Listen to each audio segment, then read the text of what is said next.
अध्याय 168 घोर काले तांबे के ताबूत की दृढ़ता। बुरियल एम्परर स्टार पर सुजुवान की विशाल धर्म प्रतिमा गायब हो गई। उस शून्य में केवल एक युवक की आकृति ही शेष रह गई, अलौकिक और परिष्कृत, मानो कोई निर्वासित अमर प्राणी हो। एक पल के लिए पूरी दुनिया एकदम शांत हो गई, मानो कोई लंबी मृत रात हो। फुफकार। काफी देर बाद आखिरकार कल्टीवेटर ने प्रतिक्रिया दी। ठंडी हवा में हॉर्नफिने के अलावा वे खुद को रोक नहीं पाए। सुजुवान ने सचमुच उस भयानक स्वर्गीय दानवी फीनिक्स को अपने नंगे हाथों से चीर डाला। स्वर्गीय दानवी फीनिक्स के पास असाधारण युद्ध शक्ति थी, जिसने स्वॉर्ड वुशुंग और लिन फैंग जैसे स्वर्ग के अभिमानों को बेरहमी से कुचल दिया था। फिर भी सुजुवान ने उसे इतनी आसानी से दबाकर मार डाला। आखिर उसने कितनी प्रगति की है। शायद सुजुवान को अमर प्राचीन भाग्य भूमि में अकल्पनीय रूप से बड़े सौभाग्यशाली अवसर प्राप्त हुए, जिन्होंने उन्हें इस स्तर तक पहुंचने में सक्षम बनाया। दूर से बुरियल एम्परर स्टार पर पहुंचे अनगिनत साधकों ने सामने खड़े युवक को देखा और सभी को गहरा सदमा लगा। सुजुवान अब कितना खौफनाक हो गया है। स्वॉर्ड वुशुंग ने दूर से सुजुवान को देखा। उसके दिल में सदमे, जिज्ञासा और निराशा का मिला-जुला भाव था। स्वॉर्ड वुशुंग ने शुरू में सोचा था कि वह सुजुवान का मुकाबला कर सकता है या उसे हरा भी सकता है, लेकिन उसने कभी उम्मीद नहीं की थी कि उनके बीच का अंतर और भी बढ़ जाएगा। सुजुवान को अमर प्राचीन भाग्य भूमि में किस प्रकार का संयोग प्राप्त हुआ कि वह इतना भयानक बन गया। अमरची का अभ्यास करने के बाद भी क्या मैं उससे बहुत पीछे रह गया हूँ। लिन फैंग भी उतना ही हैरान था। वह ये समझ नहीं पा रहा था कि सुजुवान इतने कम समय में इतना शक्तिशाली कैसे हो गया। स्विश। शून्य को चीरने की एक ध्वनि गूंजी और इंद्रधनुषी प्रकाश की एक लकीर ने उस क्षेत्र को रोशन कर दिया। सुजुवान काले पीतल के ताबूत की ओर बढ़ रही थी। इस क्षण सभी साधकों का ध्यान तुरंत वापस उसी ओर आकर्षित हो गया। अमर भाग्य। सुजुवान अमर भाग्य प्राप्त करने जा रहा है, एक साधक ने जोर से चिल्लाया। चूंकि सुजुवान अमरत्व प्राप्त करने की होड़ में है, इसलिए हम वापस जा सकते हैं। सुजुवान की शक्ति बहुत अधिक है, हम उसका मुकाबला नहीं कर सकते। छोड़ो, बेहतर होगा कि वापस जाकर सम्राट मार्ग पर फिर से चल पड़ें। इस समय ऐसी आवाजें और भी अधिक थीं, उन आवाजों से भी कहीं अधिक जो अमरत्व प्राप्त करने के लिए उत्सुकता से प्रतिस्पर्धा करना चाहती थीं। वे मूर्ख नहीं थे, वे स्थिति को अच्छी तरह समझते थे, जानते थे कि सुजुवान को हिलाना उनकी क्षमता से परे था और इसलिए उन्होंने हार मानने का विकल्प चुना। Swish swish swish. जैसे ही ये शब्द कहे गए, कई साधक हवा में उड़ते हुए बुरियल एम्परर स्टार से विदा हो गए। जल्द ही काले कांसे के ताबूत के रहस्यों की एक झलक पाने की उम्मीद में दफन सम्राट तारा पर आए स्वर्ग के गौरवों में से आधे से अधिक गायब हो गए। अंत में केवल 100 लोग ही बचे रहे। ये 100 व्यक्ति सम्राट मार्ग पर स्थित स्वर्ग के सबसे अद्भुत और प्रतिभाशाली गौरव थे। सुजुवान की पीठ को देखकर वे इतनी आसानी से वहां से जाने के लिए बिल्कुल अनिच्छुक महसूस कर रहे थे। शायद यही हमारे जीवन का एकमात्र मौका हो, स्वर्ग के गौरव ने जोर से चिल्लाया। उसकी आवाज उत्साह और थोड़ी सी खेद से भरी हुई थी। सचमुच, हम जितना आगे बढ़ते हैं, सम्राट मार्ग उतना ही क्रूर होता जाता है। अगर हम इस तरह हार मान लेते हैं तो मुझे डर है कि भविष्य में जब मैं पीछे मुड़कर देखूंगा तो मुझे पछतावा होगा। स्वर्ग के एक अन्य गौरव ने कहा। ये युग स्वर्ण युग है। निश्चित रूप से स्वर्ग के एक से अधिक गौरवशाली व्यक्ति दाव की प्राप्ति करेंगे, लेकिन फिर भी वे किसी भी अवसर को छोड़ना नहीं चाहते थे। यह उनका आंतरिक जुनून था जो बचपन से ही उनके मन में बैठा हुआ था और इसे बदला नहीं जा सकता था। दाव को प्राप्त करो। इस युग के भाग्य के लिए हमें इस तरह हार नहीं माननी चाहिए। स्वर्ग के एक गौरव ने गरजते हुए कहा। उसकी आवाज गरजती हुई गूंज रही थी। जैसे ही ये आवाजें गूंजी, स्वर्ग के कई गौरव पल भर में इंद्रधनुषी प्रकाश की लकीरों में बदल गए और दूर स्थित काले कांसे के ताबूत की ओर बढ़ने लगे। उनमें स्वर्ग के सबसे शक्तिशाली प्राइड भी शामिल थे, जिनमें स्वॉर्ड वुशुंग और लिन फैंग शामिल थे। दाव की प्राप्ति के लिए वे यूं ही हार मानने को तैयार नहीं थे। काले कांसे के ताबूत से लगातार काली मृत्यु ऊर्जा निकल रही थी, जो पूरे दफन सम्राट तारे को घेर रही थी, जिससे यह एक प्रलय जैसा लग रहा था, जिसमें ठंडी हवाएं और भयंकर आंधी चल रही थीं, जो बेहद भयावह दिख रही थीं। काले कांसे के ताबूत के चारों ओर एक अथाह काला गड्ढा बन गया था, मानो कोई ब्लैक होल सब कुछ निगलने की धमकी दे रहा हो। काले कांसे के ताबूत के भीतर कौन सी आकस्मिक घटना छिपी है? क्या ये वास्तव में तारों भरे आकाश के 10 अनसुलझे रहस्यों में से एक होने का खिताब पाने का हकदार है? सुजुवान के काले पीतल के ताबूत के सामने प्रकट होने पर एक आवाज सुनाई दी। सुजुवान की आंखें चमक उठी जब उसने जिज्ञासा और संदेह दोनों से भरी हुई काली पीतल की ताबूत को ध्यान से देखा। ताबूत पर रहस्यमय आकृतियां उकेरी गई थीं, जिनका अर्थ स्पष्ट नहीं था, जो एक रहस्यमय आभा बिखेर रही थीं, लेकिन साथ ही विचित्रता और अशुभता से भी भरी हुई थीं। हालांकि तारों भरे आकाश के 10 अनसुलझे रहस्यों में से एक। इस ताबूत को क्या बात खास बनाती है? ये सोचते हुए सुजुवान ने अपना हाथ बढ़ाया, कवच के रहस्य को सक्रिय किया और सीधे कांस्य ताबूत की ओर बढ़ गया। बूम! अचानक दुनिया में भीषण कंपन हुआ। इस क्षण काले कांसे के ताबूत में मानो चेतना जागृत हो उठी, उसने सुजुवान की क्रिया को भांप लिया। ताबूत का शरीर जोर से कांप उठा, जिससे शून्य में दरार पड़ गई। उसी समय एक रहस्यमय शक्ति ने सीधे सुजुवान पर हमला कर दिया। सुजुवान चौंक गया, उसके चेहरे के भाव थोड़े बदल गए। उसकी आंखें चौड़ी हो गईं और दो अराजक दिव्य प्रकाश सीधे बाहर निकल आए। बूम! आकाश और पृथ्वी में एक जोरदार धमाके के साथ सुजुवान सीधे पीछे हट गया। ये ताबूत वाकई असाधारण है। आखिर इसके अंदर क्या छिपा है? शून्य में सुजुवान ने अपने शरीर को स्थिर किया, उसकी आंखों में आश्चर्य की एक झलक दिखाई दी। और जैसे ही सुजुवान गहरी सोच में डूबा हुआ था, कई आकृतियां सीधे उसके पास से गुजरी और सीधे काले कांसे के ताबूत की ओर बढ़ गईं। वे सम्राट मार्ग से स्वर्ग के कई गौरवशाली योद्धा थे। वे वहां से जाने को तैयार नहीं थे और अमरत्व प्राप्त करने के लिए दृढ़ संकल्पित थे। बूम! लेकिन अगले ही पल पहले वाली रहस्यमयी शक्ति फिर से जागृत हो उठी। पल भर में वह शून्य चकनाचूर हो गया और स्वर्ग के उन अभिमानियों के शरीर उस शक्ति द्वारा सीधे चूर चूर हो गए।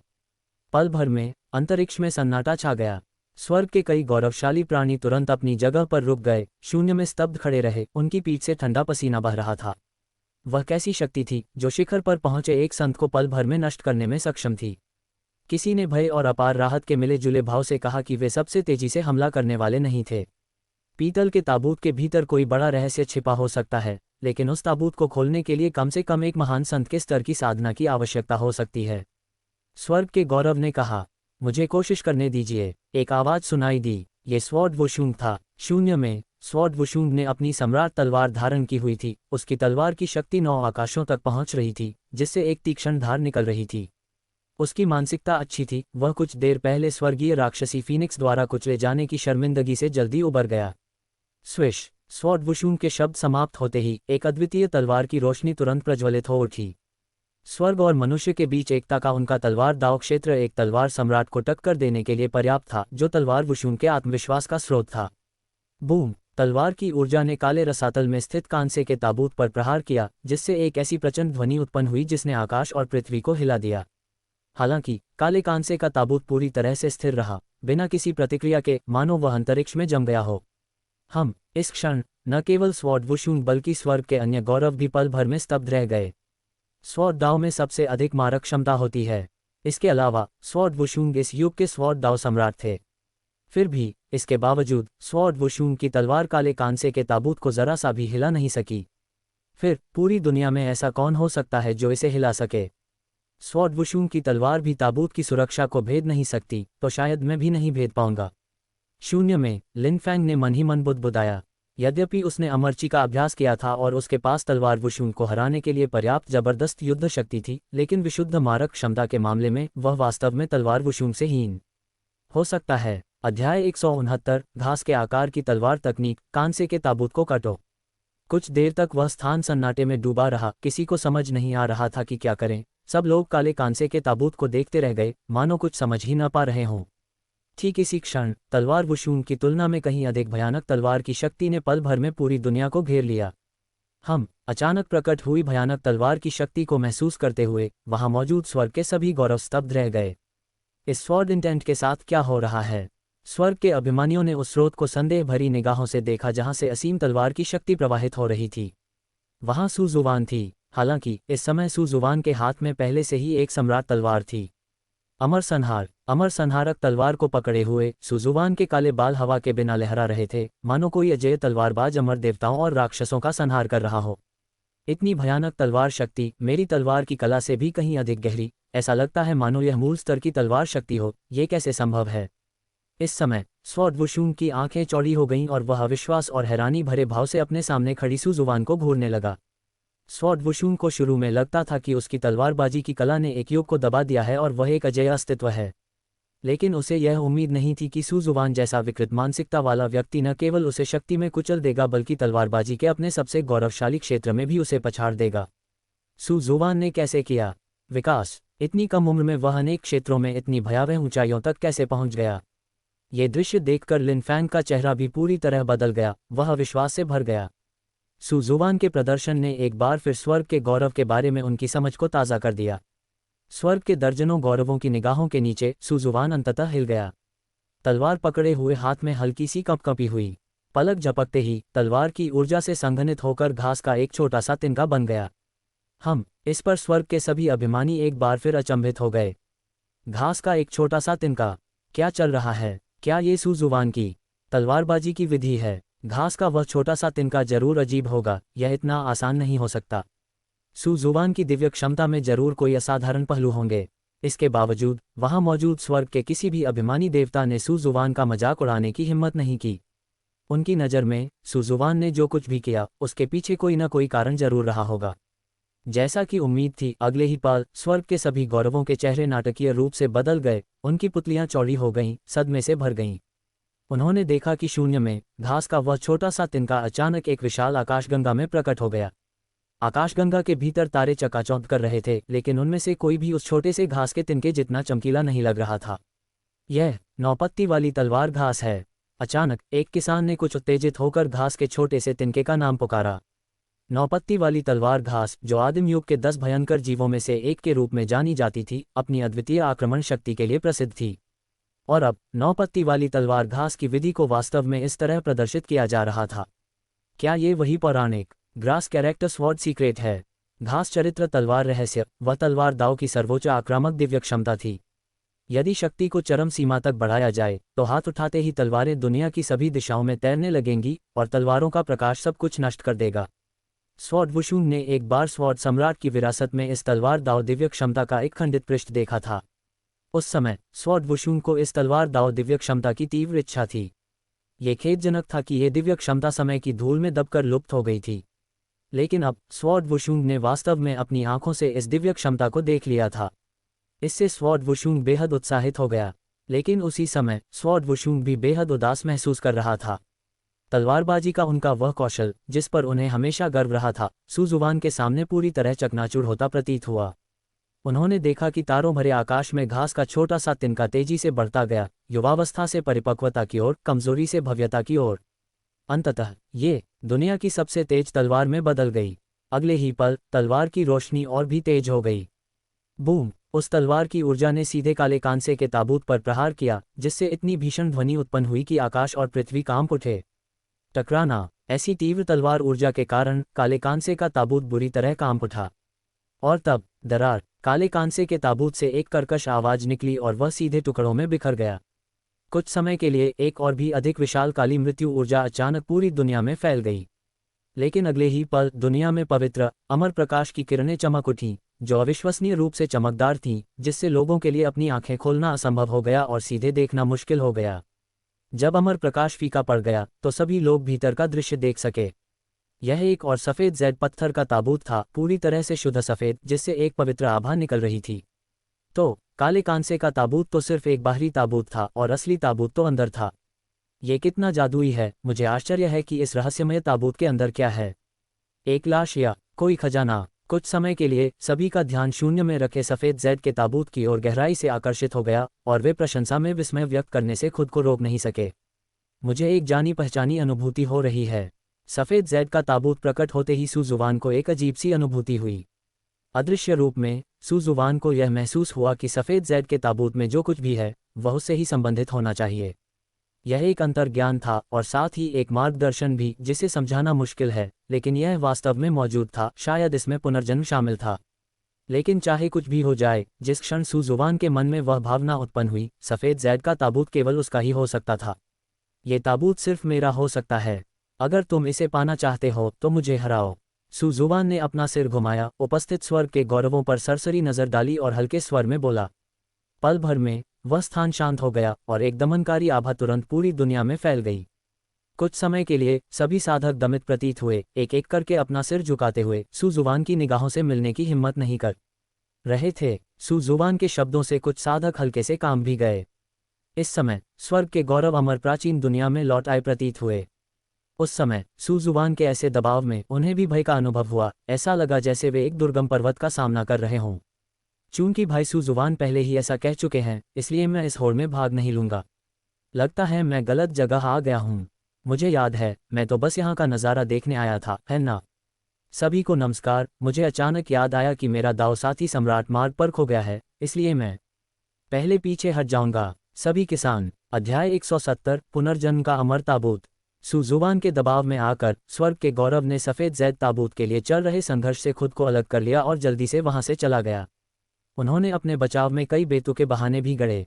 अंत में इस स्थान पर केवल 2 आकृतियां ही शेष रह गईं, तलवार वुशुंग और लिन फैंग। इस स्थान पर मौजूद दोनों को देखकर सुजुवान की भौहें थोड़ी सी उठीं और एक ठंडी आवाज़ निकली।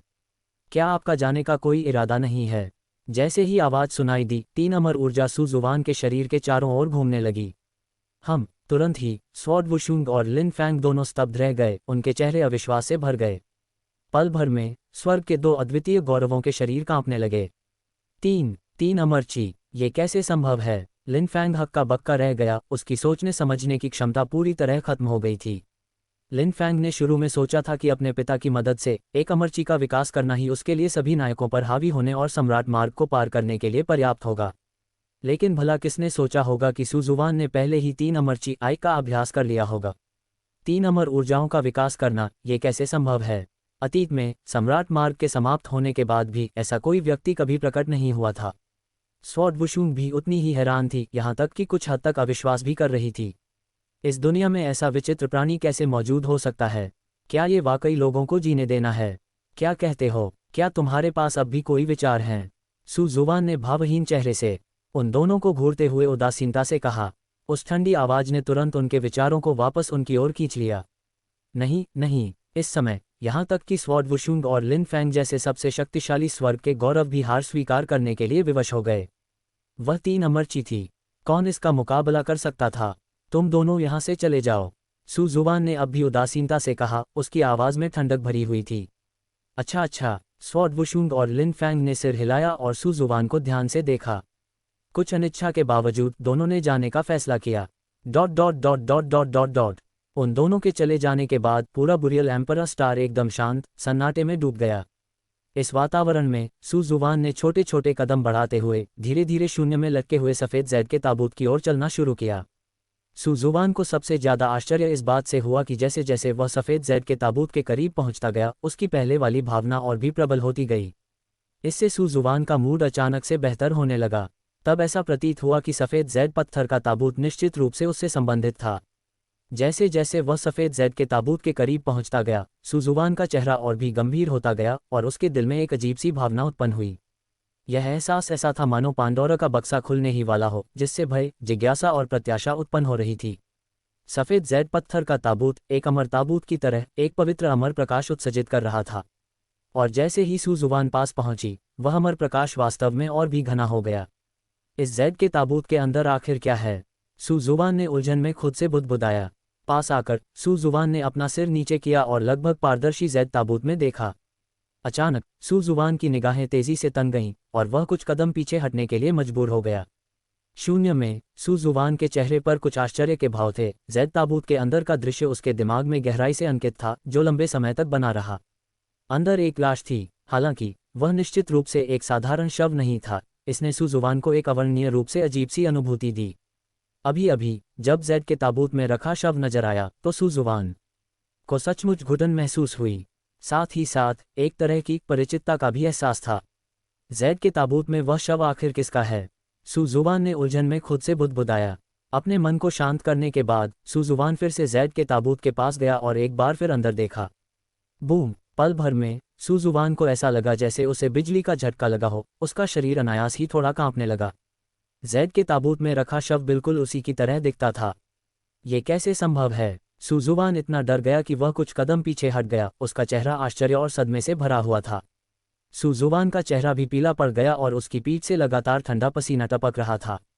अगर अंदर उसकी अपनी लाश थी तो वह कौन था? क्या ऐसा हो सकता है कि वह पहले ही मर चुका हो? लेकिन ये स्पष्टीकरण क्या थोड़ा ज़्यादा ही बेतुका नहीं था? आखिर चल क्या रहा था? मन को शांत करने के बाद सुजुवान एक बार फिर जैद के ताबूत के पास गया और उस चेहरे को देखने लगा जो बिल्कुल उसके जैसा दिखता था। सुजुवान को सचमुच कुछ घृणा महसूस हुई। हालांकि इस बार सुजुवान ने पीछे हटने का विकल्प नहीं चुना, बल्कि सीधे इसका सामना किया। जैद के ताबूत में पड़े शव का ध्यानपूर्वक निरीक्षण करते हुए सुजुवान के चेहरे के भाव धीरे धीरे अजीब हो गए। जैद के ताबूत में रखे शव को एक आलीशान वस्त्र पहनाया गया था। उसका चेहरा पॉलिश किए हुए जैद जैसा और त्वचा क्रिस्टल की तरह साफ थी। हालांकि उसकी त्वचा पीली और रक्तहीन थी, फिर भी उससे असाधारण दिव्य शक्ति का आभास होता था।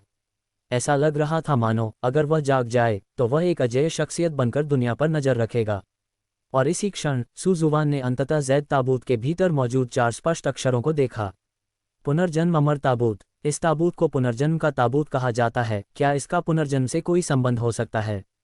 सुजुवान का चेहरा अजीब सा हो गया और उसने एक स्पष्टीकरण सोचा, क्या यह मेरा पिछला जीवन हो सकता है? लेकिन ये कैसे संभव है? अगर वह सचमुच मेरा पिछला जीवन भी है तो मैं उससे संयोगवश कैसे मिल सकती हूँ? इसके अलावा क्या इस दुनिया में पुनर्जन्म वास्तव में मौजूद है? सुजुवान ने खुद से लगातार कई सवाल पूछे, लेकिन उसे कोई संतोषजनक जवाब नहीं मिला और अंततः उसे हार माननी पड़ी। अचानक सुजुवान की आंखें चमक उठीं। ऐसा प्रतीत होता है कि उसने वास्तव में पुनर्जन्म के अमर ताबूत में इस आकृति को देखा था। पुनर्जन्म के सागर में, पुनर्जन्म लोक के ठीक बीच में, पुनर्जन्म की दृष्टि की परीक्षा में बिल्कुल सही, ठीक उसी 100वें जीवन में। क्या ऐसा हो सकता है कि पुनर्जन्म दृष्टि परीक्षण का 100वां जीवन सच हो? क्या मेरा पिछला जीवन एक स्वर्गीय सम्राट का रहा हो? सुजुवान ने अजीबोगरीब ढंग से खुद से कुछ बुदबुदाया। अगर यह सच होता तो उनका बैकग्राउंड वाकई शानदार होता। बस यही सवाल है कि उसकी यादें अभी तक जागृत क्यों नहीं हुईं। बूम! सुजुवान जैसे ही पूरी तरह से अचंभित हुई, अचानक पूरा बुरियल एम्परर स्टार जोर से हिल उठा। हैं? सुजुवान चौंक गई। आखिर हो क्या रहा था? बकवास! अगले ही पल सुजुवान अचानक कुछ कदम पीछे हट गई। उसने पुनर्जन्म के अमर ताबूत से एक अवर्णनीय शक्तिशाली शक्ति को फूटते हुए देखा, जैसे आतिशबाजी जो 9 स्वर्गों की ओर तेजी से बढ़ी, फिर प्रकाश की वर्षा में परिवर्तित होकर नीचे बरसने लगी, जो अविश्वसनीय रूप से शानदार थी। हालांकि हंगामा जल्द ही शांत हो गया। फिर आकाश और पृथ्वी के बीच सन्नाटा छा गया, मानो कुछ हुआ ही न हो। सुजुवान दंग रह गई। आखिर हो क्या रहा था? अचानक सुजुवान के चेहरे के भाव बदल गए। जब वह स्तब्ध था, तभी पुनर्जन्म के अमर ताबूत से एक अमर प्रकाश उठा और तुरंत सुजुवान के सामने आ गया। फिर अमर प्रकाश बिना एक पल भी रुके सीधे सुजुवान के माथे में समा गया। कुछ ही क्षणों में सुजुवान को लगा कि उसकी चेतना धुंधली होने लगी है। क्या हो रहा है? सुजुवान ने पुनर्जन्म अमर ताबूत को देखते हुए भौहें चढ़ाईं।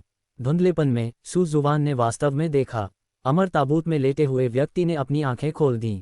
सुजुवान पूरी तरह से बेहोश हो गई। अध्याय 171 सम्राट के मार्ग की स्थिति। सम्राट मार्ग का 12वां द्वार, जैननान दर्रा। इस समय सम्राट मार्ग पर स्थित स्वर्ग के सबसे शक्तिशाली प्राइड इस द्वार पर पहुंच चुके थे। इस द्वार को पार करने की चुनौती एक 9 मंजिला दानव टावर थी और इसके सभी तलों को पार करने के बाद ही कोई इसे पार कर सकता था। कुल मिलाकर 9 मंजिलें। इसके बारे में सोचते ही इस द्वार की कठिनाई का अंदाजा लग जाता है। दानव टावर की 7वीं मंजिल। 9 मुकुटों का राजा इस समय उसके अंदर था। इस समय 9 मुकुटों का राजा अस्त व्यस्त और थका हुआ लग रहा था। सम्राट मार्ग पर पहली बार कदम रखते समय उसके मन में जो उत्साह था वह खो चुका था। दानव टावर के इस तल का रक्षक एक प्राचीन भयंकर जानवर था, एक किलिन। किलिन एक इंसान में बदल गया था। उसके सिर पर बैंगनी रंग के सींग थे और उसने बैंगनी रंग का किलिन कवच पहन रखा था। उसकी पूरी आभा अत्यंत शक्तिशाली थी। Boom boom boom! इस समय 9 मुकुटों का राजा किलिन के साथ भयंकर युद्ध में लगा हुआ था। विभिन्न दिव्य शक्तियां और अनमोल कलाएं लगातार चकाचौंध भरी रोशनी के साथ विकसित होती रहीं, और उनकी लड़ाई से उत्पन्न झटके और भी भयावह थे, जिससे दानव टावर की 7वीं मंजिल लगभग पूरी तरह से उलट गई। टकराना। एक क्षण की लापरवाही के कारण 9 मुकुट राजा को किलिन द्वारा सीधे हवा में उछाल दिया गया, जिससे वह जमीन पर बुरी तरह गिर पड़े। धिक्कार है! एक मामूली जानवर मुझे हराने की कोशिश कर रहा है। 9 मुकुटों वाले राजा ने दहाड़ लगाई। उनका युद्ध बोध उबल रहा था और वे फिर से उछल पड़े और किलिन के साथ अपना भयंकर युद्ध फिर से शुरू कर दिया। दानव टावर की 8वीं मंजिल। लेंगरूली और एक अन्य युवक इस मंजिल पर घुस आए थे। लेंगरूली इस युवक को देखकर बेहद आश्चर्यचकित रह गई। इतनी ताकत होने के बावजूद उनके बारे में पहले कभी क्यों नहीं सुना गया था। और वह युवक इस बात से कुछ हद तक आश्चर्यचकित भी था कि लेंगरूली उसी प्रगति को बनाए रख सकती है। हालांकि वह अपनी पहचान भूल चुका था, लेकिन उसे धुंधला सा याद था कि वह कभी एक अद्वितीय प्रतिभा का धनी था जिसने 9 स्वर्गों और 10 लोकों पर अपना प्रभुत्व जमाया था। इस तल का संरक्षक त्रिशूल धारण किए हुए एक समुद्र देवता था, जो एक शानदार नीले प्रकाश को विकीर्ण कर रहा था, जो अविश्वसनीय रूप से दिव्य था। समुद्र देवता से निपटना आसान नहीं था। ये बात आसानी से समझ में आ गई, क्योंकि लेंगरूली और रहस्यमय युवक भी उसे वश में नहीं कर सके। इंसान, चींटियों की तरह मेरे सामने कुछ भी नहीं हो। जल्दी से चले जाओ। समुद्र के देवता ने अपना त्रिशूल थामे हुए थाम लिया और ठंडे स्वर में बोले। उनका लहजा तिरस्कारपूर्ण था। तुम तो बस एक जलपरी हो, तुम्हें इस तरह की बातें कहने का क्या अधिकार है? उस रहस्यमय युवक ने दहाड़ मारी, एक रहस्यमय साधना तकनीक को सक्रिय किया और सीधे समुद्र देवता पर हमला कर दिया। ये देखकर समुद्र के देवता ने अपना त्रिशूल उग्रता से घुमाया। पल भर में एक भयानक सुनामी ने पूरे क्षेत्र को अपनी चपेट में ले लिया और युवक की ओर बढ़ने लगी। बूम! एक जोरदार धमाके के साथ दोनों कुछ कदम पीछे हट गए। दिव्य फीनिक्स अग्नि क्षेत्र, अमर दिव्य फीनिक्स अग्नि, जल उठो। इसी क्षण लाल पोशाक पहने लेंगरुली ने भी अपनी चाल चली। एक ठंडी चीख के साथ भयानक दिव्य ज्वालाएं तुरंत प्रज्वलित हो गईं, जिससे एक विशाल अग्नि क्षेत्र का निर्माण हुआ, जिसका उद्देश्य सब कुछ जलाकर राख कर देना था। ये देखकर समुद्र के देवता ने तुरंत अपनी जादुई शक्ति को सक्रिय कर दिया। तुरंत ही समुद्र की शक्ति से परिपूर्ण एक चमकीली नीली रोशनी चमकी और लेंगरुली पर हमला कर दिया। एक पल के लिए दृश्य अविश्वसनीय रूप से शानदार था। बूम! एक और जोरदार धमाके के साथ दोनों पीछे हट गए। हालांकि इस बार लेंगरुली की वापसी समुद्र देवता की तुलना में काफी कम स्पष्ट थी। इस समय बुरियल सम्राट स्टार से सम्राट रोड पर लौट आए स्वर्ग के गौरव भी सतर्क हो गए और तेजी से आगे बढ़ने लगे। विशेषकर लिन फैंग और स्वॉर्ड वुशुंग दोनों जानते थे कि उन्होंने बुरियल एम्परर स्टार पर न केवल समय बर्बाद किया है बल्कि कुछ भी हासिल नहीं किया है। इसलिए सम्राट मार्ग पर लौटने के बाद वे मानो एड्रेनालाइन से भर गए हों और द्वारों को चुनौती देने लगे। बेशक उन्होंने जो परिणाम हासिल किए वे काफ़ी अच्छे थे। आधे दिन से भी कम समय में वे 10वें द्वार तक पहुंच चुके थे। समय बीतने के साथ साथ स्वर्ग के विभिन्न गौरवों ने अपनी अपनी प्रतिभा का प्रदर्शन किया, अपनी अपनी ऊंचाइयों को छुआ और इस रक्तरंजित सम्राट मार्ग पर अपनी प्रतिष्ठा का निर्माण किया। इस प्रक्रिया में कुछ गिरे, कुछ उठे और अनगिनत हड्डियों ने सम्राट मार्ग को प्रशस्त किया। 3 दिन बाद सम्राट मार्ग के 12वें द्वार से एक परी जैसी आकृति प्रकट हुई। ये परी लेंगरुली थी। उसने अपनी पूरी ताकत लगानी शुरू कर दी और वह सम्राट मार्ग के 12वें द्वार से गुजरने वाली पहली व्यक्ति बनी। द्वार पार करने के बाद लेंगरुली ने सीधे सम्राट मार्ग के 13वें द्वार की ओर जाने का विकल्प नहीं चुना, बल्कि तारों भरे आकाश के नीचे खड़ी होकर अपने द्वारा तय किए गए मार्ग को पीछे मुड़कर देखने लगी। मुझे आश्चर्य है कि सुजुवान अब कैसा होगा। उसकी ताकत को देखते हुए उसे अब तक बराबरी कर लेनी चाहिए थी। लेंगरुली ने भौहें चढ़ाईं, उसके चेहरे पर थोड़ी चिंता झलक रही थी। महिला, आपकी असल पहचान क्या है? एक आवाज सुनाई दी। ये फटेहाल कपड़ों में लिपटे उस रहस्यमय युवक की आवाज थी। वह दानव टावर की परीक्षा भी उत्तीर्ण कर चुका था और सम्राट मार्ग के 12वें द्वार से बाहर निकल आया था। इसी क्षण उस रहस्यमय युवक ने लेंगरुली में रुचि विकसित कर ली थी और वह उसकी पहचान जानना चाहता था। इससे आपको क्या लेना देना है? इसके जवाब में लेंगरुली ने केवल उदासीनता से जवाब दिया। वह इस रहस्यमय युवक के साथ उलझना ही नहीं चाहती थी। मेरी याद में आज तक किसी ने मुझसे इस तरह बात करने की हिम्मत नहीं की। महिला, तुम पहली हो। उस रहस्यमय युवक का चेहरा गंभीर हो गया और उसकी आवाज़ एकदम ठंडी पड़ गई। लड़ना चाहते हो? लेंगरुली की कोमल भौहें थोड़ी सिकुड़ गईं और उन्होंने उतनी ही ठंडेपन से बात की। लेंगरुली का स्वभाव बिल्कुल सुजुबान जैसा था। अगर वह लड़ सकती तो वह कभी शब्दों का दुरुपयोग नहीं करती। लड़ाई? उस रहस्यमय युवक ने दहाड़ लगाए। इस प्रकार सम्राट मार्ग पर लेंगरुली और रहस्यमय युवक के बीच युद्ध छिड़ने ही वाला था।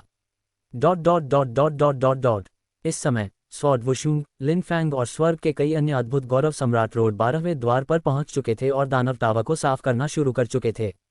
सम्राट मार्ग का 12वां द्वार, जहां सम्राट मार्ग पर स्वर्ग के सबसे उत्कृष्ट गौरवशाली लोग एकत्रित होते थे। अध्याय 172। 3 जन्मों के अमर शास्त्र का अभ्यास करने के बाद सुजुबान सम्राट बनने के मार्ग पर लौटता है। विवाह का 48वां दिन, एक सदी की मेहनत का फल। विवाह का 49वां दिन, शांतिदायक सफ़ेद कमल का पुरस्कार। विवाह का 50वां दिन, किलिन स्टेप्स का इनाम। बुरियल एम्परर स्टार पर जेड जैसी त्वचा और झरने जैसे काले बालों वाले एक युवक ने अपनी आंखें खोलीं। खड़े होकर उस युवक ने अपना हाथ बढ़ाया और धीरे से इशारा किया। पल भर में अमर ऊर्जा की 5 धाराएं निकलीं और युवक के शरीर के चारों ओर लिपट गईं। वह युवक सुजुबान था, जो हल्की सी मुस्कान लिए हुए था। अमरची की 5 धाराएं एक अप्रत्याशित आनंद थीं। 3 दिन पहले सुजुबान की चेतना एक रहस्यमय स्थान में प्रवेश कर गई। उस रहस्यमय अंतरिक्ष में सुजुबान के समान ही एक प्रेत मौजूद था। सुजुबान ने उस प्रेत से उसकी पहचान के बारे में पूछा, लेकिन उसने सुजुबान को कोई जवाब नहीं दिया। इसके बजाय उसने सुजुबान को 3 जन्मों का अमर शास्त्र नामक एक साधना तकनीक प्रदान की। इसके बाद सुजुबान ने 3 लाइव्स इमॉर्टल स्क्रिप्चर का अभ्यास शुरू किया। उस स्थान पर सुजुबान साधना की एक अद्भुत अवस्था में लीन थी। उस अवस्था में सुजुबान किसी भी तकनीक या दिव्य क्षमता का अभ्यास दोगुनी दक्षता और अविश्वसनीय गति के साथ करता था। फिर भी उन परिस्थितियों में भी सुजुबान को 3 जन्मों के अमर शास्त्र में प्रारंभिक महारत हासिल करने में ही पूरे 3 दिन लग गए।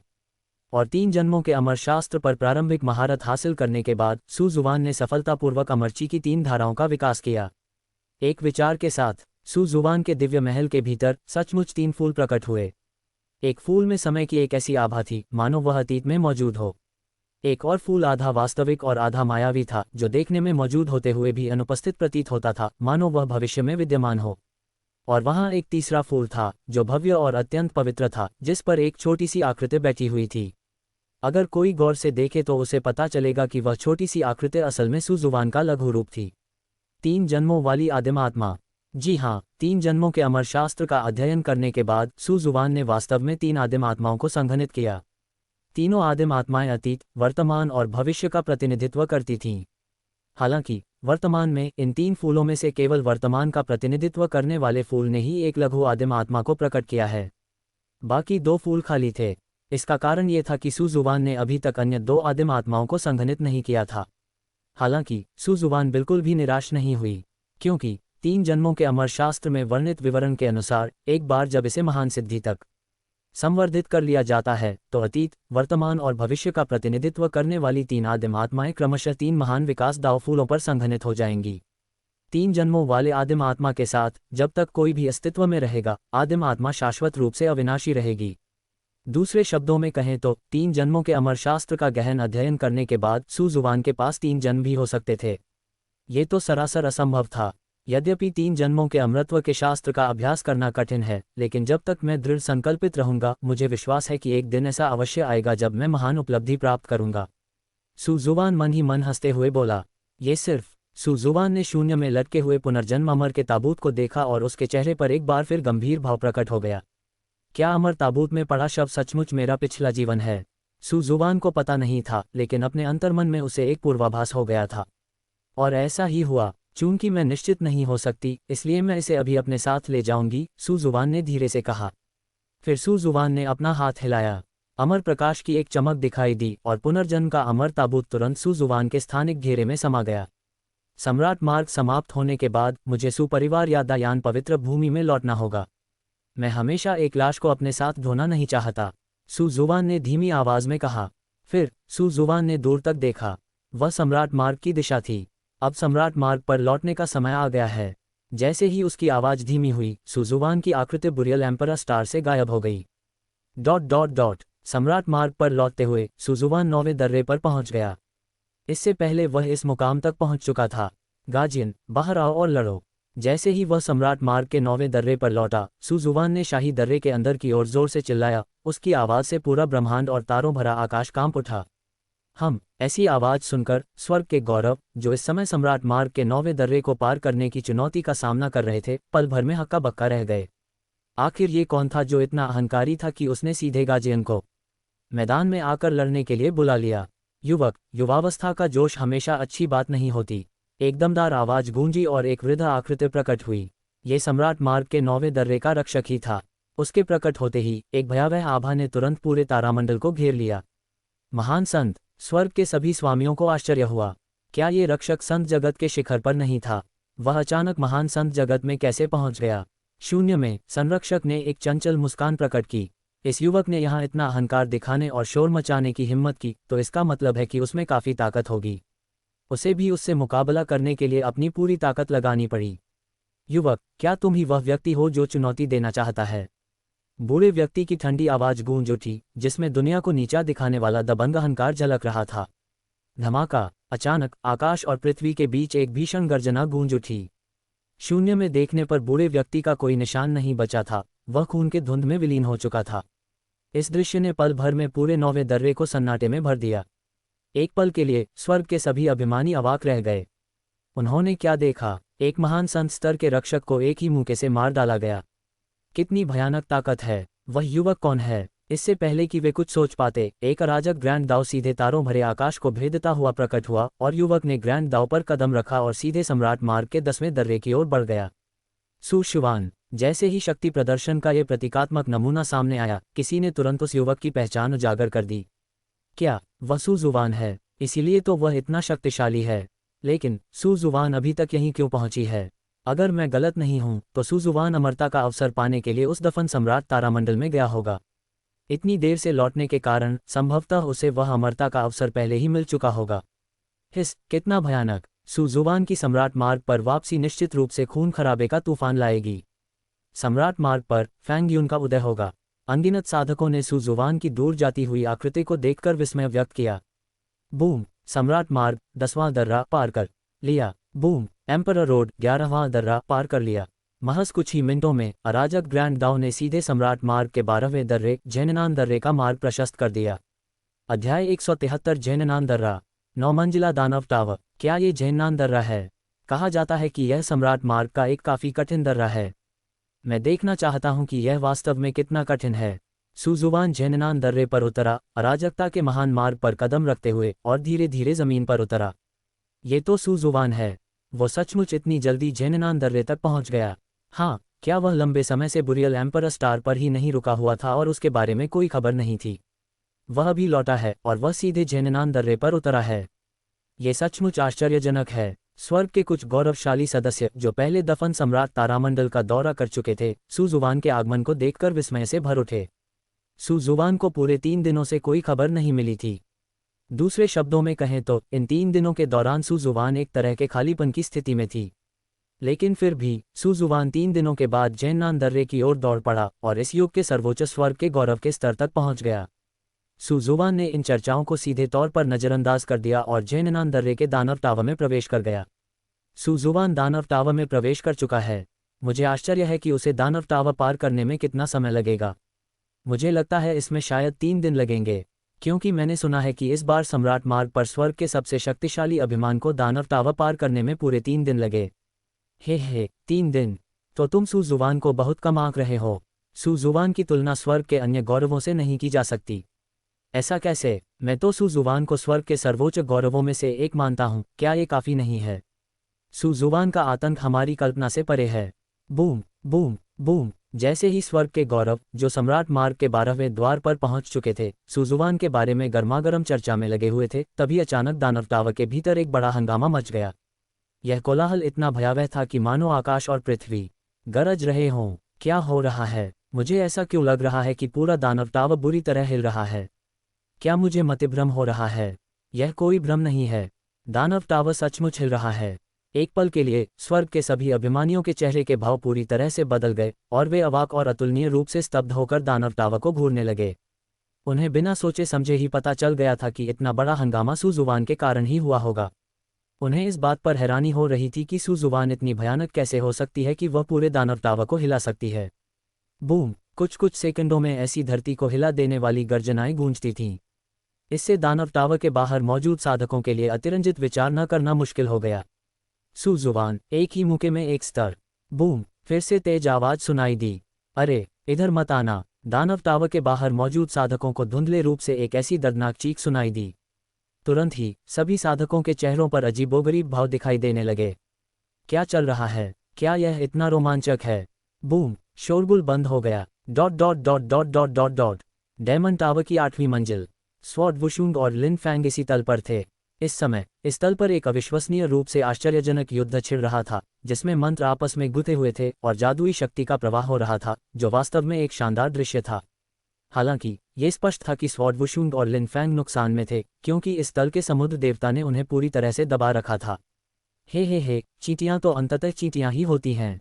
तुम मेरे प्रतिद्वंदी नहीं हो, तुम इस स्तर को पार नहीं कर सकते।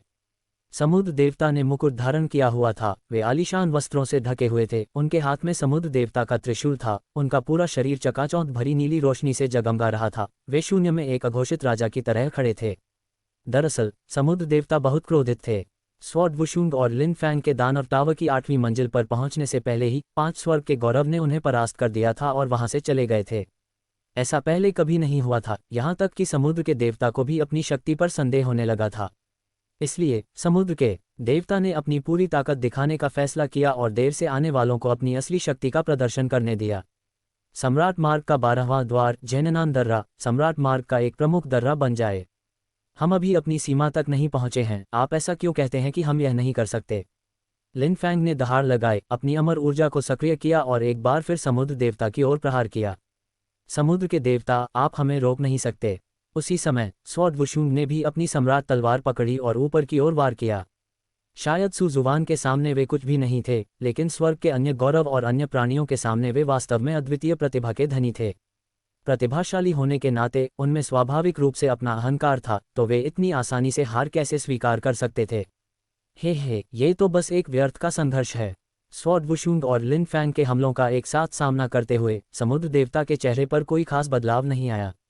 इसके बजाय उन्होंने ठंडी सी आवाज़ निकाली और अपना त्रिशूल घुमाया। तुरंत ही सुनामी की लहरें उठीं और सब कुछ बहा ले गईं। गड़गड़ाहट। इस समय पूरा दानव टावर सचमुच बुरी तरह हिल गया। टकराना। जैसे ही युद्ध के झटके कम हुए, दो आकृतियां पीछे की ओर उड़ती हुई जमीन पर बुरी तरह गिर पड़ीं। वे स्वॉर्ड वुशुंग और लिन फैंग थे। जब उन्होंने मिलकर काम किया तब भी वे समुद्र देवता का मुकाबला नहीं कर सके। इस दानव टावर की 8वीं मंजिल पर इतना भयानक प्राणी कैसे हो सकता है? क्या ये वाकई तर्कसंगत है? इस समय स्वॉर्ड वुशुंग और लिन फैंग दोनों के चेहरे पीले पड़ गए और उन्होंने सवाल करना शुरू कर दिया। सामान्य परिस्थितियों में उन्हें यहाँ झटका लगने का कोई कारण नहीं था, है ना? ये जानना जरूरी है कि यह सम्राट मार्ग का 12वां द्वार था। इसके बाद अभी 6 और द्वार बाकी थे। इसके अलावा यह मंजिल 9वीं मंजिल नहीं थी। मैंने तुमसे कहा था, मेरी नज़रों में तुम चींटियों की तरह हो और मैं तुम्हें अपने हाथ के एक इशारे से कुचल सकता हूँ। समुद्र देवता लंबा था, उसके हाथ में त्रिशूल था और वह ठंडे स्वर में बोलता था। ये कहना ही होगा कि समुद्र देवता में वास्तव में एक श्रेष्ठ व्यक्ति की गरिमा में आभा थी, यहाँ तक कि उनके शब्दों में भी तिरस्कार का भाव झलकता था। धिक्कार है, इस सागर देवता को जरूर कोई समस्या है। अपनी शक्ति से मैं अतीत में सम्राट मार्ग के अंत तक पहुंच सकता था, मैं यहाँ कैसे रुक सकता हूँ? ये कहते समय लिन फैंग का चेहरा विशेष रूप से उदास था। इस आदमी ने हमें आगे बढ़ने से रोकने के लिए निश्चित रूप से ऐसी शक्ति का प्रयोग किया है जो इस दल के लिए उपयुक्त नहीं है। स्वॉर्ड वुशुंग का चेहरा भी बेहद खराब था। इतनी ताकत होने के बावजूद यहाँ फंसे रहने पर अगर वे किसी को बताएं तो कौन विश्वास करेगा? आप वापस जाकर देर से आने वालों को बता सकते हैं कि उन्हें ऊपर आने की कोई ज़रूरत नहीं है। ये कहते समय समुद्र देवता की आंखें नीली रोशनी से चमक उठीं। धमाका। समुद्र देवता की आवाज़ बंद होते ही दानव टावर की 8वीं मंजिल पर अचानक एक आश्चर्यजनक तेज रोशनी जगमगा उठी और एक जोरदार धमाके के साथ विस्फोट हो गया। इसके तुरंत बाद एक जोरदार प्रहार से एक आकृति पीछे की ओर उड़ गई। अध्याय 174 दानव टावर की 8वीं मंजिल। पोसीडॉन। हैं। इस समय स्वॉर्ड वुशुंग और लिन फैंग अवाक रह गए। समुद्र के देवता को तो एक ही मुक्के से हवा में उड़ा दिया गया। सम्राट मार्ग पर उनके पीछे चलते हुए किसके पास इतनी ताकत थी? ये शक्ति, क्या ये सुजुवान हो सकती है? अचानक बुरियल एम्परा स्टार पर मौजूद वह आकृति उनके दिमाग में उभर आए। अपना सिर घुमाकर देखने पर दानव टावर की 8वीं मंजिल के प्रवेश द्वार पर वास्तव में एक युवक खड़ा था। सफ़ेद वस्त्रों में लिपटी, परिष्कृत और सुरुचिपूर्ण, पहाड़ों में स्थित एकांत तालाब जैसी आंखों वाली, फिर भी तिरस्कार की भावना से रहित। ये सचमुच सुजुवान ही थी। तुम कौन हो? तुम्हारे पास इतनी भयानक शक्ति कैसे हो सकती है? जमीन पर समुद्र देवता की आंखें चौड़ी हो गईं। वह दानव टावर की 8वीं मंजिल पर अभी अभी प्रकट हुए युवक को अविश्वास से घूर रहा था, मानो वह कुछ सोच ही नहीं पा रहा हो। अभी अभी जो शक्ति देखने को मिली वह सचमुच भयानक थी। प्रतिक्रिया करने से पहले ही एक ही मुक्के से वह हवा में उड़ गया। समुद्र के देवता, अब आपको दानव टावर की रक्षा करने की कोई आवश्यकता नहीं है। सुजुवान ने जोर से चिल्लाते हुए एक और मुक्का मारा। सर्वशक्तिमान ईश्वर और डोजी सीक्रेट के आशीर्वाद से ऐसा लगा मानो इस मुक्के ने छहों रास्तों को चकनाचूर कर दिया हो और पुनर्जन्म को ही नष्ट कर दिया हो। हैं। समुद्र देवता पहले तो चौंक गए और फिर जैसे जैसे मुक्के का निशान उनके करीब आता गया, उनकी हैरानी निराशा में बदल गई। धमाका। दानव टावर बुरी तरह कांप उठा। समुद्र देवता की पिछली स्थिति को दोबारा देखने पर केवल एक बड़ा गड्ढा और खून का एक तालाब ही बचा था। समुद्र देवता को सुजुवान के एक ही मुक्के ने मार डाला। हैं। ऐसा दृश्य देखकर स्वॉर्ड वुशुंग और लिन फैंग पूरी तरह से अवाक रह गए। समुद्र के देवता, जिन्हें वे संयुक्त होकर भी नहीं हरा सके, उन्हें सुजुवान ने एक ही मुक्के से मार डाला। क्या ये कुछ ज़्यादा ही बड़ा चढ़ाकर नहीं बताया गया था? बहुत ही शक्तिशाली। दोनों ने हैरानी जताए बिना नहीं रह सके। लेकिन इस समय तक सुजुवान की आकृति दानव टावर की 8वीं मंजिल से गायब हो चुकी थी। सुजुवान पहले ही दानव टावर की 9वीं मंजिल की ओर बढ़ चुका था।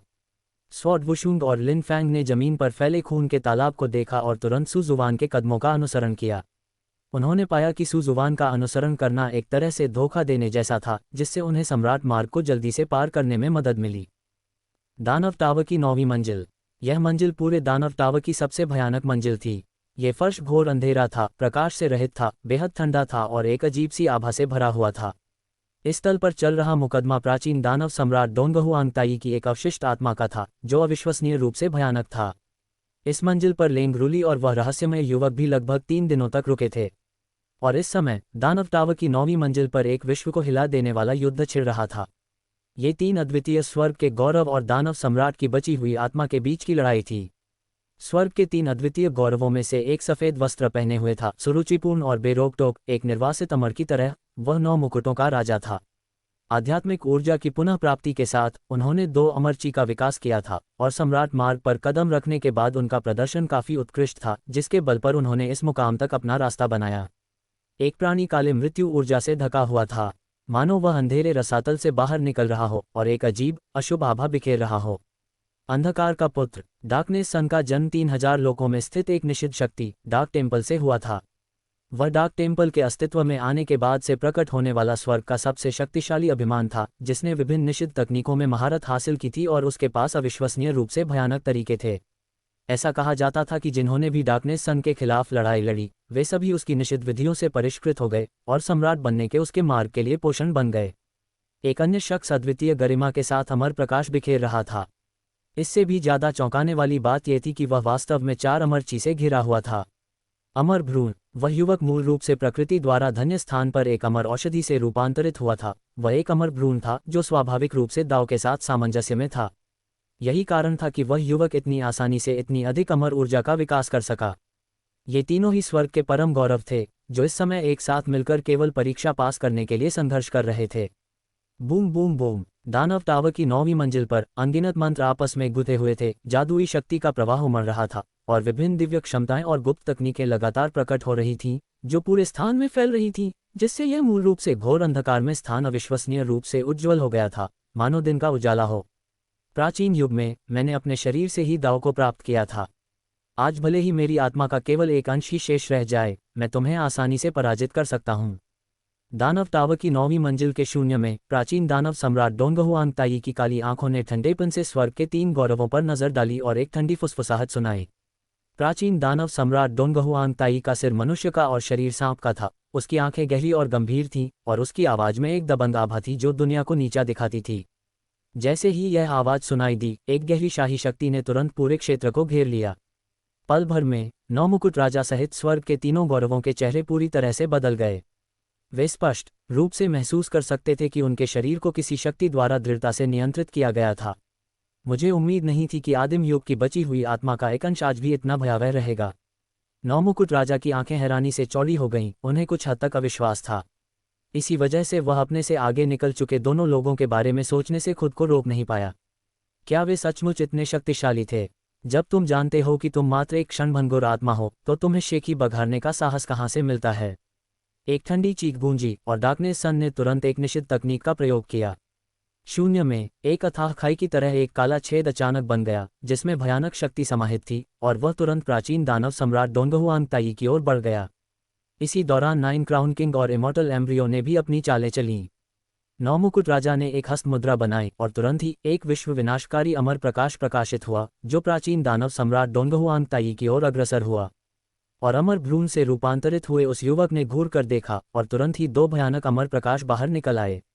कुछ समय के लिए स्वर्ग के 3 अजेय अभिमानों ने एक साथ हमला किया, जिससे ऐसी शक्ति का विस्फोट हुआ जो वास्तव में स्वर्ग और पृथ्वी को नष्ट कर सकती थी। मेरी ऊर्जा आपकी कल्पना से परे है। एक ठंडी चीख के साथ 3 ब्लैक होल, जो डार्कनेस सन के ब्लैक होल से भी कहीं अधिक भयानक थे, प्राचीन दानव सम्राट डोंगहुआंग ताई के सिर के ऊपर तुरंत संघनित हो गए। ब्लैक होल के प्रकट होते ही डायमंड टावर की पूरी 9वीं मंजिल पल भर में एक अविश्वसनीय रूप से भयानक दबाव से घिर गई। वह दबाव वास्तविक शाही शक्ति थी और सम्राट स्तर से नीचे के साधकों पर उसका दमन और भी अधिक था, जिससे दिल की धड़कनें तेज हो जाती थीं। फिर शून्य धीरे धीरे टूटकर बिखर गया और पूरा दानव टावर बुरी तरह हिल गया। पल भर में 9 क्राउन किंग और अन्य 2 के चेहरे पूरी तरह से बदल गए। लेकिन इस मोड़ पर तीनों के पास पीछे हटने का कोई रास्ता नहीं था और उनके पास इसका डटकर सामना करने के अलावा कोई विकल्प नहीं था। गड़गड़ाहट, स्वर्ग के 3 अद्वितीय गौरव और दानव सम्राट के अवशेष आत्मा प्राचीन दानव सम्राट डोंगहुआंग ताई के बीच का संघर्ष 9 स्वर्गों से नश्वर दुनिया पर प्रहार करने वाली दिव्य गर्जना के समान था, जिससे दुनिया का रंग फीका पड़ गया और आकाश और पृथ्वी चकनाचूर हो गए।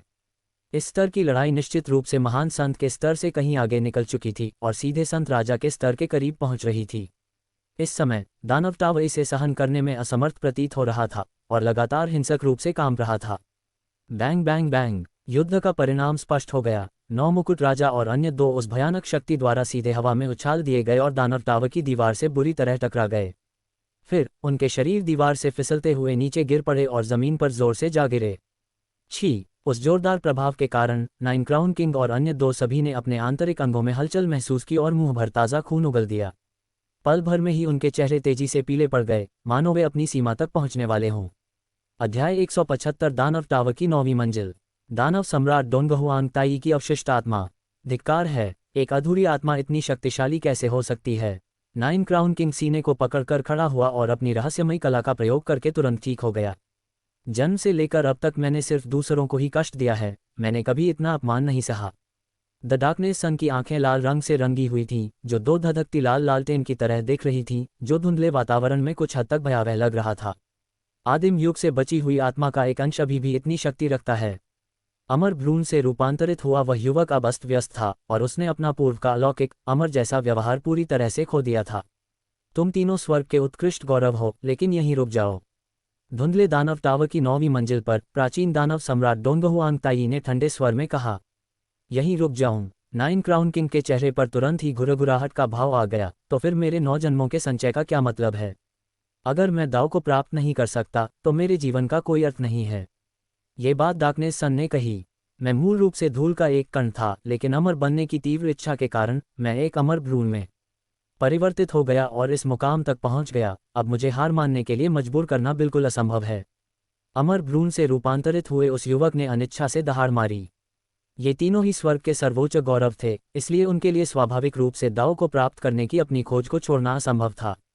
सच कहूं तो अगर आप आज इस परीक्षा में सफल भी हो जाते हैं तो भी भविष्य में आपके लिए दाव प्राप्त करना मुश्किल होगा। दानव सम्राट की बची हुई आत्मा ने तीनों को घूर कर देखा, कुछ देर रुकी और फिर बोली, तुमसे आगे 2 लोग हैं जो कहीं अधिक शक्तिशाली हैं। अगर कोई दाव को प्राप्त भी कर ले तो वह तुम्हारी बारी नहीं होगी। तो क्या हुआ? मेरा मन तो दाव के मार्ग पर लगा हुआ है। मैं हार मानने के बजाय मरना पसंद करूंगा। नौ मुकुट राजा चिल्लाया। दाव को प्राप्त करने के लिए मैं सब कुछ त्यागने को तैयार हूं, यहां तक कि अपना जीवन भी। अंधकार के पुत्र ने यह कहा। एक निषिद्ध शक्ति के इकलौते वंशज के रूप में वह बहुत सारी उम्मीदें रखता था और किसी भी कीमत पर खुद को असफल नहीं होने दे सकता था। यही वह कारण था जिसकी वजह से वह इस मुकाम तक पहुंच सका। अमर हुए बिना सब कुछ अंततः व्यर्थ है। मैं न केवल दाव को प्राप्त करना चाहता हूं, बल्कि अमर भी बनना चाहता हूं। अमर भ्रूण से रूपांतरित हुए युवक ने चिल्लाकर कहा। उसे इस बात का एहसास नहीं था कि अमर बनना उसके दिल में एक जुनून बन चुका था। अमरता प्राप्त किए बिना सभी रास्ते व्यर्थ हो जाते हैं। तुम तीनों वाकई जिद्दी हो। ऐसे में मैं तुम्हें यहां से विदा करता हूं। दानव सम्राट की बची हुई आत्मा ने ठंडे स्वर में कहा। इस पीढ़ी में 2 व्यक्ति पहले ही उनसे गुजर चुके थे। इसमें कोई हैरानी की बात नहीं है कि इस पीढ़ी में उन 2 व्यक्तियों के बीच ही प्रतिस्पर्धा होगी।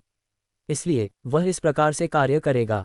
जैसे ही प्राचीन दानव सम्राट डोंगहुआंग ताई के शब्द समाप्त हुए, 7 विशालकाय ब्लैक होल शून्य में निलंबित होकर उठे और पहले से भी अधिक भयावह आभा उत्सर्जित करने लगे। वह सचमुच उन तीनों को उनके रास्ते पर भेजने वाला था। दाव को प्राप्त करने के लिए ये सब करना सार्थक है। स्वर्ग के तीनों सबसे शक्तिशाली देवताओं ने यही कहा। इस पीढ़ी में मेरे साथ भले ही स्वर्ग के अन्य गौरव प्रतिभाशाली हों, वे केवल सहायक भूमिका ही निभा सकते हैं। हालांकि उनके पास अभी भी दाव पद के लिए प्रतिस्पर्धा करने का मौका है। अचानक दानव टावर की 9वीं मंजिल के भीतर ऐसी ही एक आवाज गूंज उठी। इस आवाज के अचानक प्रकट होने से 9 मुकुट राजा, अन्य 2 और प्राचीन दानव सम्राट डोंगहुआंग ताई तुरंत स्तब्ध रह गए। इस पीढ़ी में उनके रहते हुए भले ही स्वर्ग के अन्य गौरवशाली देवता कितने ही प्रतिभाशाली क्यों न हो, वे केवल उनके सहायक पात्र के रूप में ही काम कर सकते हैं। ये कितने अहंकारी शब्द थे। तुम कौन हो? ऐसी बातें कहने की हिम्मत तुम्हें कहाँ से मिलती है? प्राचीन दानव सम्राट डोंगहुआंग ताई ने क्रोधित होकर कहा।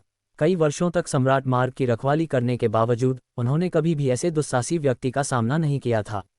अभी अभी वो आवाज़ इतनी जानी पहचानी लग रही थी। क्या वो वही हो सकता है? अभी अभी सुनाई देने वाली अस्पष्ट आवाज़ को याद करते हुए 9 मुकुट राजा के मन में अनायास ही एक आकृति उभर आई। सू जुबान, वह व्यक्ति जिसने अमर प्राचीन जगत में 3000 लोगों के स्वर्ग के अभिमानों को कुचल दिया और जबरदस्ती अमर प्राचीन प्रथम स्थान पर आसीन हुआ। क्या सचमुच वही है? नाइन क्राउन किंग को कुछ अविश्वास हुआ। उन्हें लंबे समय से सुजुवान के बारे में कोई खबर नहीं मिली थी और उन्होंने सोचा था कि सुजुवान की मृत्यु हो चुकी होगी। सामान्यतया 9 मुकुट राजा निश्चित रूप से सुजुवान की मृत्यु की कामना करते। आखिरकार इस तरह से सम्राट मार्ग पर उसका एक दुर्जय प्रतिद्वंद्वी कम हो जाएगा। लेकिन इस समय नाइन क्राउन किंग वास्तव में आशा कर रहा था कि अभी अभी जो आवाज आई थी वह वास्तव में सुजुवान की ही थी। इस समय शायद सुजुवान जैसी स्वर्ग की शान ही प्राचीन दानव सम्राट डोंगहुआंगताई को परास्त कर सकती थी। तभी अचानक दानव टावर की 9वीं मंजिल पर एक आश्चर्यजनक तेज रोशनी जगमगा उठी। धमाका! एक भयानक ध्वनि से पूरा दानव टावर हिल गया। जैसे ही तेज रोशनी फीकी पड़ी, प्राचीन दानव सम्राट डोंगहुआंगताई की आकृति पहले ही गायब हो चुकी थी। पल भर में दानव टावर की 9वीं मंजिल पूरी तरह से शांत हो गई, वहां एक भी आवाज नहीं बची। इस क्षण ऐसा लग रहा था मानो अंतरिक्ष थम गया हो। अभी अभी जो दृश्य सामने आया उससे नाइन क्राउन किंग और बाकी दोनों स्तब्ध रह गए और काफी देर तक कोई प्रतिक्रिया नहीं दे पाए। न केवल वे तीनों, बल्कि दानव टावर की 9वीं मंजिल के बाहर मौजूद स्वॉर्ड वुशुंग और लिन फैंग भी समान रूप से अचंभित थे और उनके सिर की त्वचा में झुनझुनी सी महसूस हो रही थी। सुजुवान ने सचमुच दानव टावर की 9वीं मंजिल पर मौजूद प्राणी को एक ही मुक्के से नष्ट कर दिया। फुफकार! काफी देर बाद उनमें से कुछ ने आखिरकार प्रतिक्रिया दी। दानव टावर की 9वीं मंजिल के केंद्र तक पहुंच चुके उस युवक की आकृति को देखकर वे अवाक रह गए। बहुत ही भयानक! प्राचीन दानव सम्राट डोंगहुआंगताई, दानव सम्राट की बची हुई आत्मा, वास्तव में उस युवक के एक ही मुक्के से मारी गई थी। उस युवक ने कितनी ऊंचाई हासिल की थी? सुजुवान, वाकई में वही है। सामने खड़ी परिचित आकृति को घूरते हुए नाइन क्राउन किंग के चेहरे पर कुछ जटिल भाव थे। ये फिर से वही है।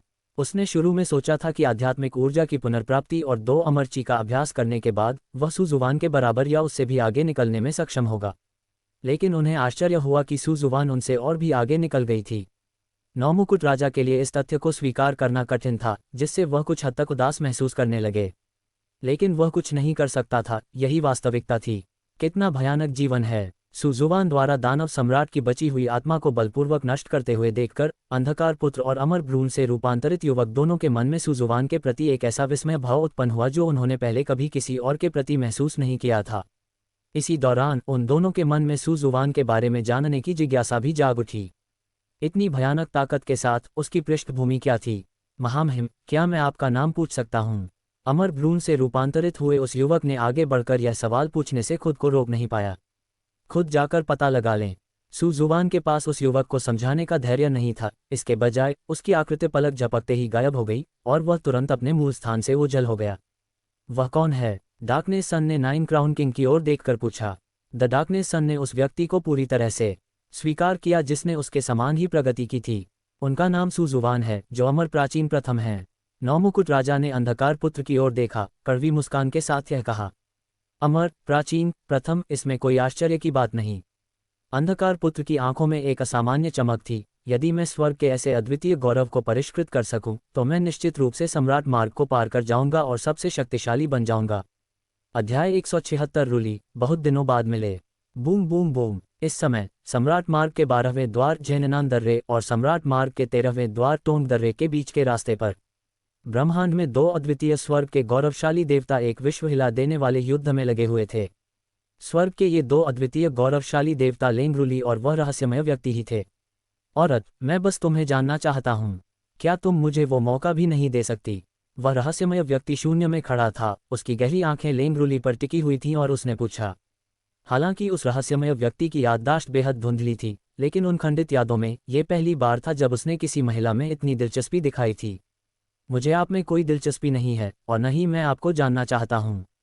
इसके जवाब में लेंगरूली ने भावहीनता से जवाब दिया। उसकी आवाज़ बेहद ठंडी थी, मानो वह उसे 1000 मील दूर धकेल रही हो। हे, तुम तो सचमुच बेशर्म हो। आज मैं तुम्हें अपने अधीन कर लूँगा। उस रहस्यमय व्यक्ति की आंखें चौड़ी हो गईं और वह दहाड़ उठा। जैसे ही उसकी आवाज़ धीमी हुई, उस रहस्यमय व्यक्ति ने हाथ के इशारे किए और तुरंत ही एक अतुलनीय रूप से भयानक प्रकाश की किरण उत्पन्न हुई, जो सीधे लेंगरूली की ओर बढ़ी। ये देखकर लेंगरूली ने तुरंत फिर से अपनी चाल चली और ब्रह्मांड में प्रकट होने के लिए आगे बढ़ी। फिर उसने अपना कोमल हाथ थोड़ा ऊपर उठाया। तुरंत ही असीम दिव्य ज्वालाएं आकाश में फैल गईं और पूरे ब्रह्मांड को अपनी चपेट में ले लिया। पल भर में ही आग का एक विशाल क्षेत्र बन गया। उसके भीतर दिव्य ज्वालाएं प्रज्वलित थीं, जो मानो सब कुछ जलाकर राख करने में सक्षम थीं। धमाका! दिव्य ज्वालाओं और प्रकाश की किरण के बीच टकराव ने सीधे तौर पर भीषण तूफानों को जन्म दिया। पल भर में अंतरिक्ष बिखर गया और सूर्य और चंद्रमा की चमक फीकी पड़ गई। टकराना, युद्ध के भयावह परिणाम ब्रह्मांड में तेजी से फैल गए, जिससे एक तारा पल भर में चकनाचूर हो गया। जैसे ही युद्ध के बाद का माहौल शांत हुआ, दोनों व्यक्ति शून्य में कुछ कदम पीछे हट गए। हालांकि यह आदमी परेशान करने वाला है, लेकिन उसकी ताकत वाकई उल्लेखनीय है। शून्य में लेंग रूली ने भौहें चढ़ाईं, उसके लाल होंठ थोड़े से खुले हुए थे और वह खुद से कुछ बुदबुदा रही थी। उस रहस्यमय व्यक्ति की ताकत देखकर लेंग रूली हैरान रह गई। इस जीवन में सू जुवान के अलावा जो उसे वश में कर सकती थी, केवल उसके सामने खड़ा पुरुष ही उससे लड़ सकता था। दरअसल दोनों के बीच लंबे समय से लड़ाई चल रही थी, लेकिन अभी तक किसी विजेता का फैसला नहीं हुआ था। इस प्रक्रिया के दौरान लेंग रूली ने कुछ गड़बड़ महसूस की। वह रहस्यमय व्यक्ति शुरू में उससे स्पष्ट रूप से कमजोर था, लगभग पराजित सा हो चुका था। लेकिन ठीक उसी क्षण उसने अचानक पहले से कहीं अधिक शक्ति का प्रदर्शन किया, जिससे वह स्वयं को बनाए रखने में सक्षम हो गया। इस विचित्रता के कारण लेंग रूली के मन में संदेह की भावना उत्पन्न हुई। क्या हो रहा था? तुम अब तक देखी गई सबसे खूबसूरत और ताकतवर महिला हो। क्या तुम मुझे ठीक से जान भी नहीं सकती? ब्रह्मांड में उस रहस्यमय व्यक्ति की आवाज़ फिर से गूंजी, जो पूरे ब्रह्मांड में प्रतिध्वनित होती चली गई। उस रहस्यमय व्यक्ति के स्वर में उत्सुकता थी, ऐसा लग रहा था कि वह वास्तव में लेंग रूली को जानने के लिए उत्सुक है। मैंने यह बात कई बार कही है, मुझे आपको जानने में बिल्कुल भी दिलचस्पी नहीं है। उस शून्य में लेंग रूली अग्नि के अनंत क्षेत्र में खड़ी थी, उसका लाल वस्त्र और भी अधिक चमकीला हो गया था, जिससे वह अग्नि की परी जैसी लग रही थी, अविश्वसनीय रूप से मोहक, जिसके कारण आकाश और पृथ्वी अपना रंग खो बैठे थे। और इस समय लेंग रूली का स्वर पूरी तरह से ठंडा हो गया था, उसमें रूह कंपा देने वाली ठंडक समाई हुई थी। उसने कई बार कहा था कि उसे उससे जान पहचान करने में कोई दिलचस्पी नहीं है, लेकिन यह आदमी इंसानी भाषा नहीं समझता था और लगातार उसे परेशान करता रहता था।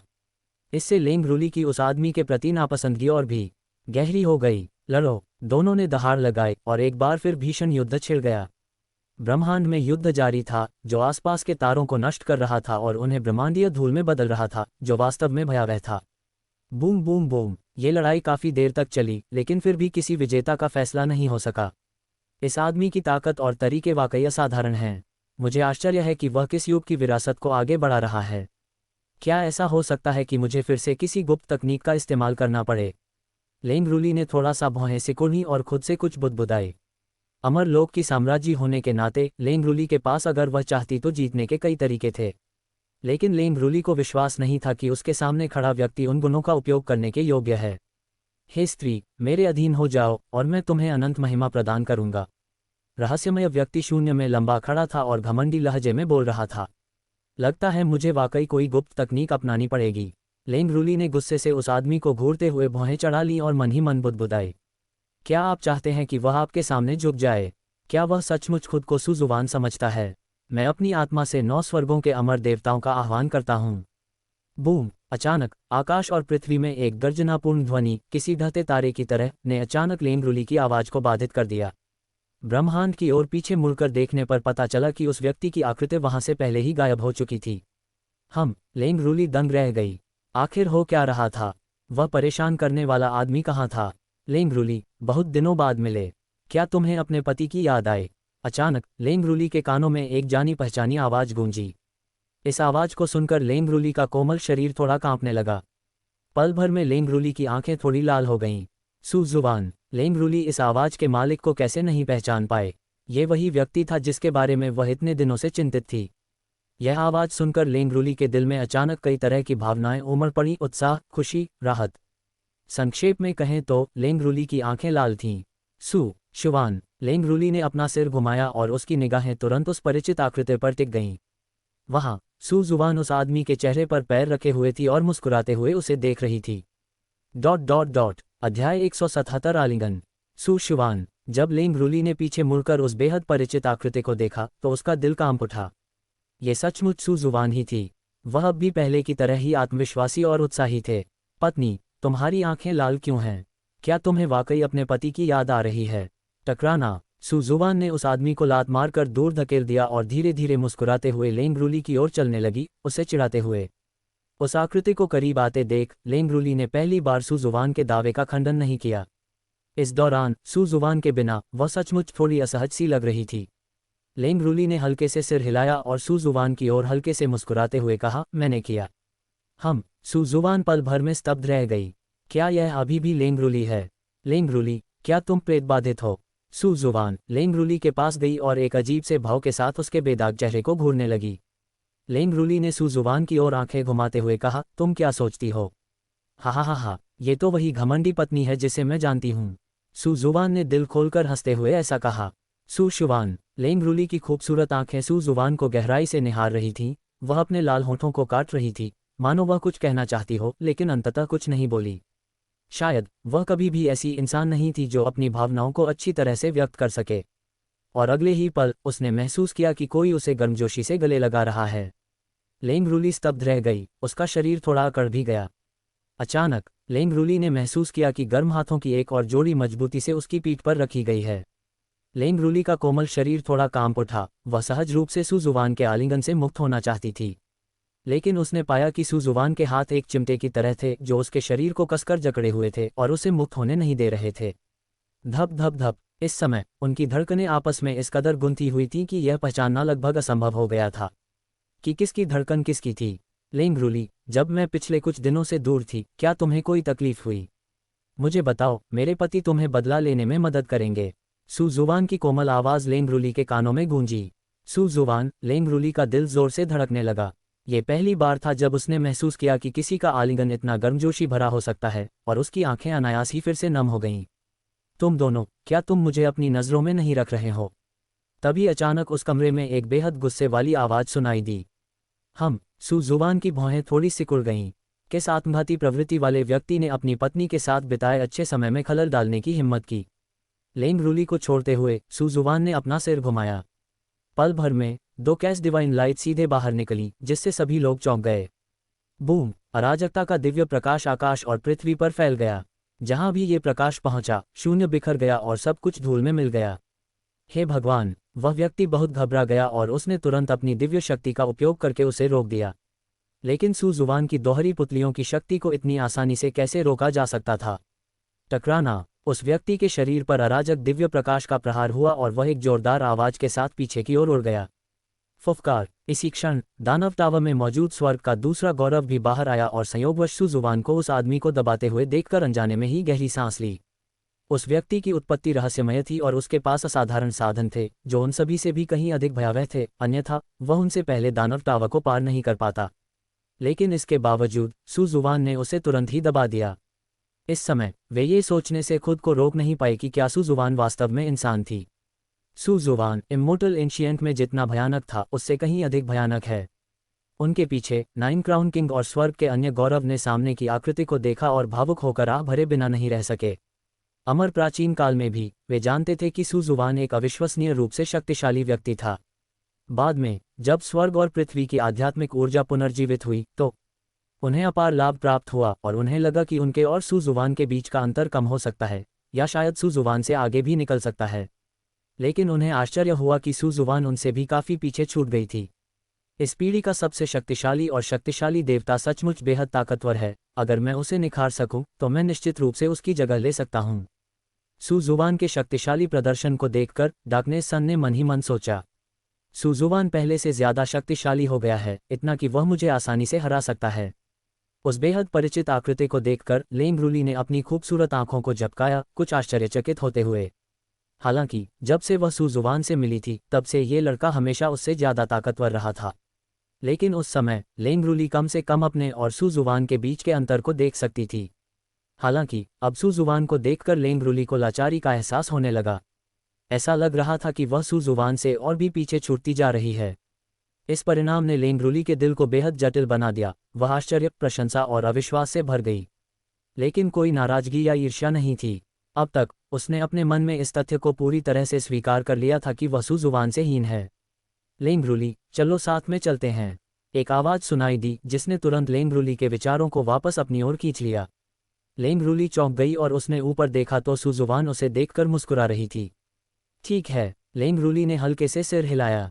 फिर सू जुवान और लेंग रूली सीधे सम्राट मार्ग के 13वें दर्रे की ओर चल पड़े।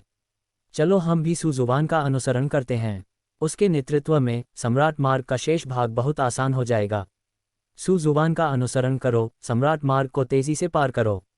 स्वोर्ड वुशुंग और लिन फैंग ने ऐसा कहा। इससे पहले वे सू जुवान का अनुसरण करने के लाभों का अनुभव कर चुके थे। ये व्यावहारिक रूप से एक तरह का चीटिंग जैसा स्पीड रन था। इसलिए बिना किसी हिचकिचाहट के वे दोनों सीधे सू जुवान और लेंग रूली के पीछे चले गए। सू जुवान, मैं भी सू जुवान का अनुसरण करना चाहता हूँ। सू जुवान स्वामी कहाँ हैं? मैं उनके पीछे जाना चाहता हूँ। तभी अचानक उस जगह पर चीख पुकार गूंज उठी। पीछे मुड़कर देखें तो स्वर्ग के गौरव ने ही दानव टावा को चुनौती दी थी। अपनी ताकत के दम पर वे मूल रूप से जेननान दर्रे को पार करने में सक्षम नहीं होते, लेकिन चूंकि सुजुवान ने उनके लिए दानव टावर की 8वीं मंजिल पर समुद्र देवता और 9वीं मंजिल पर दानव सम्राट की बची हुई आत्मा से निपट लिया था, इसलिए वे बच निकलने में कामयाब रहे और सीधे सम्राट मार्ग पर इस अत्यंत कठिन दर्रे को पार कर गए। इसलिए उनमें से कुछ लोग पूरी तरह से सुजुवान के प्रशंसक बन गए थे। इस समय स्वर्ग के अधिकांश गौरव सुजुवान के पीछे चल रहे थे। सामने फैली विशाल आकृतियों को देखकर नाइन क्राउन किंग, डार्कनेस सन और अमर भ्रूण से निर्मित युवक सभी स्तब्ध रह गए। क्या ये लोग इतने कायर थे? दाओ ज्ञानोदय के मार्ग पर कोई दूसरों पर कैसे भरोसा कर सकता है? कुछ देर बाद वे तीनों भी उनके पीछे पीछे चलने लगे। जैसे ही वह स्थान शांत हुआ, हड्डियों के ढेर से एक हाथ बाहर निकला।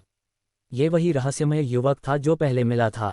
वर्तमान दृश्य बिल्कुल वैसा ही था जैसा तब था जब वह पहली बार दिव्य दानव कब्रिस्तान से बाहर निकला था, लेकिन इस बार वह रहस्यमय युवक पहले से अलग था। उसके शरीर पर वास्तव में वहां दो असाधारण आभाएं व्याप्त थीं, एक अमर ऊर्जा की आभा और एक राक्षसी आभा।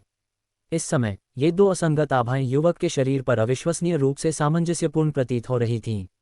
मुझे याद है, मुझे सब कुछ याद है। मैं 10,000 साल पहले के उस वर्जित व्यक्ति का पुत्र हूँ। मेरा नाम है चेन बेक्सुआन। ऐसा लगता है कि पिता ने मुझे 10,000 साल से भी अधिक समय बाद पुनर्जीवित करने के लिए दिव्य दानव कब्रिस्तान में मौजूद प्रचुर दिव्य और राक्षसी ऊर्जा का उपयोग किया। वह युवक हड्डियों के ढेर से रेंगकर बाहर निकला और अचानक बेहद उत्तेजित आवाज में चिल्लाया। इस समय उनकी आभा भी लगातार बढ़ रही थी। अध्याय 178 सम्राट बनने की राह का अंतिम पड़ाव, नरक का द्वार। Boom boom boom dot dot dot dot dot dot. इस क्षण से सम्राट रोड का स्वरूप पूरी तरह बदल गया। सुजुवान ने लेंगरुली का सबसे आगे नेतृत्व किया और एक ही मुक्के से हर रक्षक और हर चुनौती को चकनाचूर कर दिया। स्वर्ग का दूसरा गौरव सुजुवान और लेंगरुली के पीछे पीछे चल रहा था, एक के बाद एक। परीक्षाओं को पार करते हुए सम्राट मार्ग की गति बढ़ाने के लिए निकल पड़ा। ये दृश्य मानो सुजुवान और लेंगरुली अनुयायियों के एक समूह का नेतृत्व कर रहे हों, सम्राट मार्ग पर एक अभूतपूर्व दृश्य था। यदि इस तरह का दृश्य पूर्व के युगों के चुनौती देने वालों द्वारा देखा जाता तो वे निस्संदेह बहुत आश्चर्यचकित होते।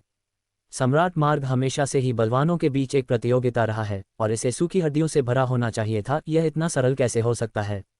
इस प्रकार स्वर्ग के गौरव का एक समूह सुजुवान के पीछे पीछे चला और मात्र आधे दिन में ही सीधे सम्राट मार्ग की अंतिम परीक्षा गुइमेन द्वार तक पहुंच गया। कितनी तेज! वे सिर्फ आधे दिन में ही सम्राट मार्ग की अंतिम चुनौती तक पहुंच गए। पहले तो सम्राट मार्ग पर सबसे शक्तिशाली लोग भी इतनी तेजी से नहीं दौड़ते थे, है ना? हे, लगता है हमने सुजुवान का अनुसरण करके सही फैसला लिया। गुइमेन गेट पर पहुंचते ही स्वर्ग के कई गौरव अविश्वसनीय रूप से उत्साहित हो गए। उसी समय सामने खड़े व्यक्ति को देखकर उन्हें और भी अधिक विस्मय का अनुभव हुआ और उनके मन में हमेशा के लिए उसका अनुसरण करने की इच्छा जागृत हुई। लेकिन इस बारे में बात करते हुए ये गुइमेन गेट सचमुच डरावना है। इसे देखते ही मेरी धड़कन तेज हो जाती है। जैसे ही स्वर्ग के अधिकांश गौरव आनंद में डूबे हुए थे, अचानक एक ऐसी आवाज सुनाई दी। पल भर में स्वर्ग के गौरव स्तब्ध रह गए और आगे देखने लगे। आगे जमीन से एक विशाल असीम शाही द्वार उठता हुआ दिखाई दिया, राजसी और असाधारण, तारों भरे आकाश में सीधा ऊपर की ओर जाता हुआ, अविश्वसनीय रूप से भव्य। हालांकि एम्परर रोड पर अंतिम परीक्षण के रूप में गुइमेन द्वार पूरी तरह से काला था, जिससे भयानक मृत्यु ऊर्जा निकल रही थी, जिसे देखकर ही किसी के मन में भय का भाव उत्पन्न हो जाता था। गुइमेन गेट से गुजरना सचमुच गुइमेन गेट में प्रवेश करने जैसा था। ये सिर्फ कहने की बात नहीं थी। इतिहास में स्वर्ग के कई अविश्वसनीय रूप से प्रतिभाशाली गौरव इस परीक्षा में हार गए थे। जैसा कि सम्राट मार्ग पर अंतिम परीक्षा से अपेक्षित था, ये वास्तव में असाधारण दिखता है, भयावहता और अशुभ संकेतों से भरा हुआ। स्वर्ग के एक गौरव ने कहा, किंवदंती है कि गुइमेन गेट के अंदर एक भूतिया शहर है जो बेहद डरावना है। एक छोटी सी गलती भी किसी की मौत का कारण बन सकती है। स्वर्ग के गौरव ने चिंतित भाव से कहा। जैसे ही ये शब्द बोले गए, तुरंत ही पूरे स्थान पर एक दमनकारी आभा छा गई और स्वर्ग के कई गौरवशाली लोगों को भय का आभास हुआ। एक भूतिया शहर। मुझे आश्चर्य है कि क्या इसके अंदर कोई खूबसूरत महिला भूत हैं। मुझे बहुत दिनों से कोई मजा नहीं आया। अचानक स्वर्ग के गौरव ने यह कहा, जिससे अंततः उस स्थान पर व्याप्त दमनकारी आभा दूर हो गई। एक भूतिया शहर, कुछ हद तक दिलचस्प। सुजुवान स्वर्ग के गौरव के सामने खड़ा था, काले शाही द्वार को देख रहा था। उसमें जरा भी डर नहीं था। सुजुवान, क्या तुम्हें भूतों से डर नहीं लगता? उसके बगल में खड़ी लेंगरुली ने अचानक पूछा। सुजुवान कुछ देर रुका, फिर थोड़ी देर हिचकिचाने के बाद बोला, सुजुवान, मैं अपने जीवन में न तो देवी देवताओं में विश्वास करता हूँ न ही बुद्धों में और न ही भूतली से डरता हूँ। मेरे पास केवल मुट्ठी भर ताकत है जो सब कुछ चकनाचूर करने के लिए काफ़ी है। फुफकार। सुजुबान की आवाज़ तेज नहीं थी, लेकिन इतने शांत वातावरण में ये वहाँ मौजूद स्वर्ग के सभी स्वामियों के कानों में अविश्वसनीय रूप से स्पष्ट रूप से गूंज उठी, जिससे उनमें से कई ठंडी हवा में हौंफने लगे। वह न तो देवताओं में विश्वास करता है, न ही बुद्धों में, और न ही वह भूतली से डरता है। उसके पास केवल मुट्ठी भर बल है जो सब कुछ चकनाचूर करने के लिए काफ़ी है। ये किस तरह का आत्मविश्वास था? क्या लेंगरूली, तुम्हें भूतों से डर लगता है? सुजुबान ने लेंगरूली की ओर देखकर मुस्कुराते हुए पूछा। हम। लेंगरूली एक पल के लिए हिचकिचाई, फिर सिर हिलाया। वह सचमुच भूतों से थोड़ा डरती थी, मुख्य रूप से इसलिए क्योंकि वे बहुत बदसूरत दिखते थे और थोड़े डरावने होते थे। सुजुबान हैरान था, क्या उसकी पत्नी उच्च कुल की नहीं थी? वह भूतों से क्यों डरेगी?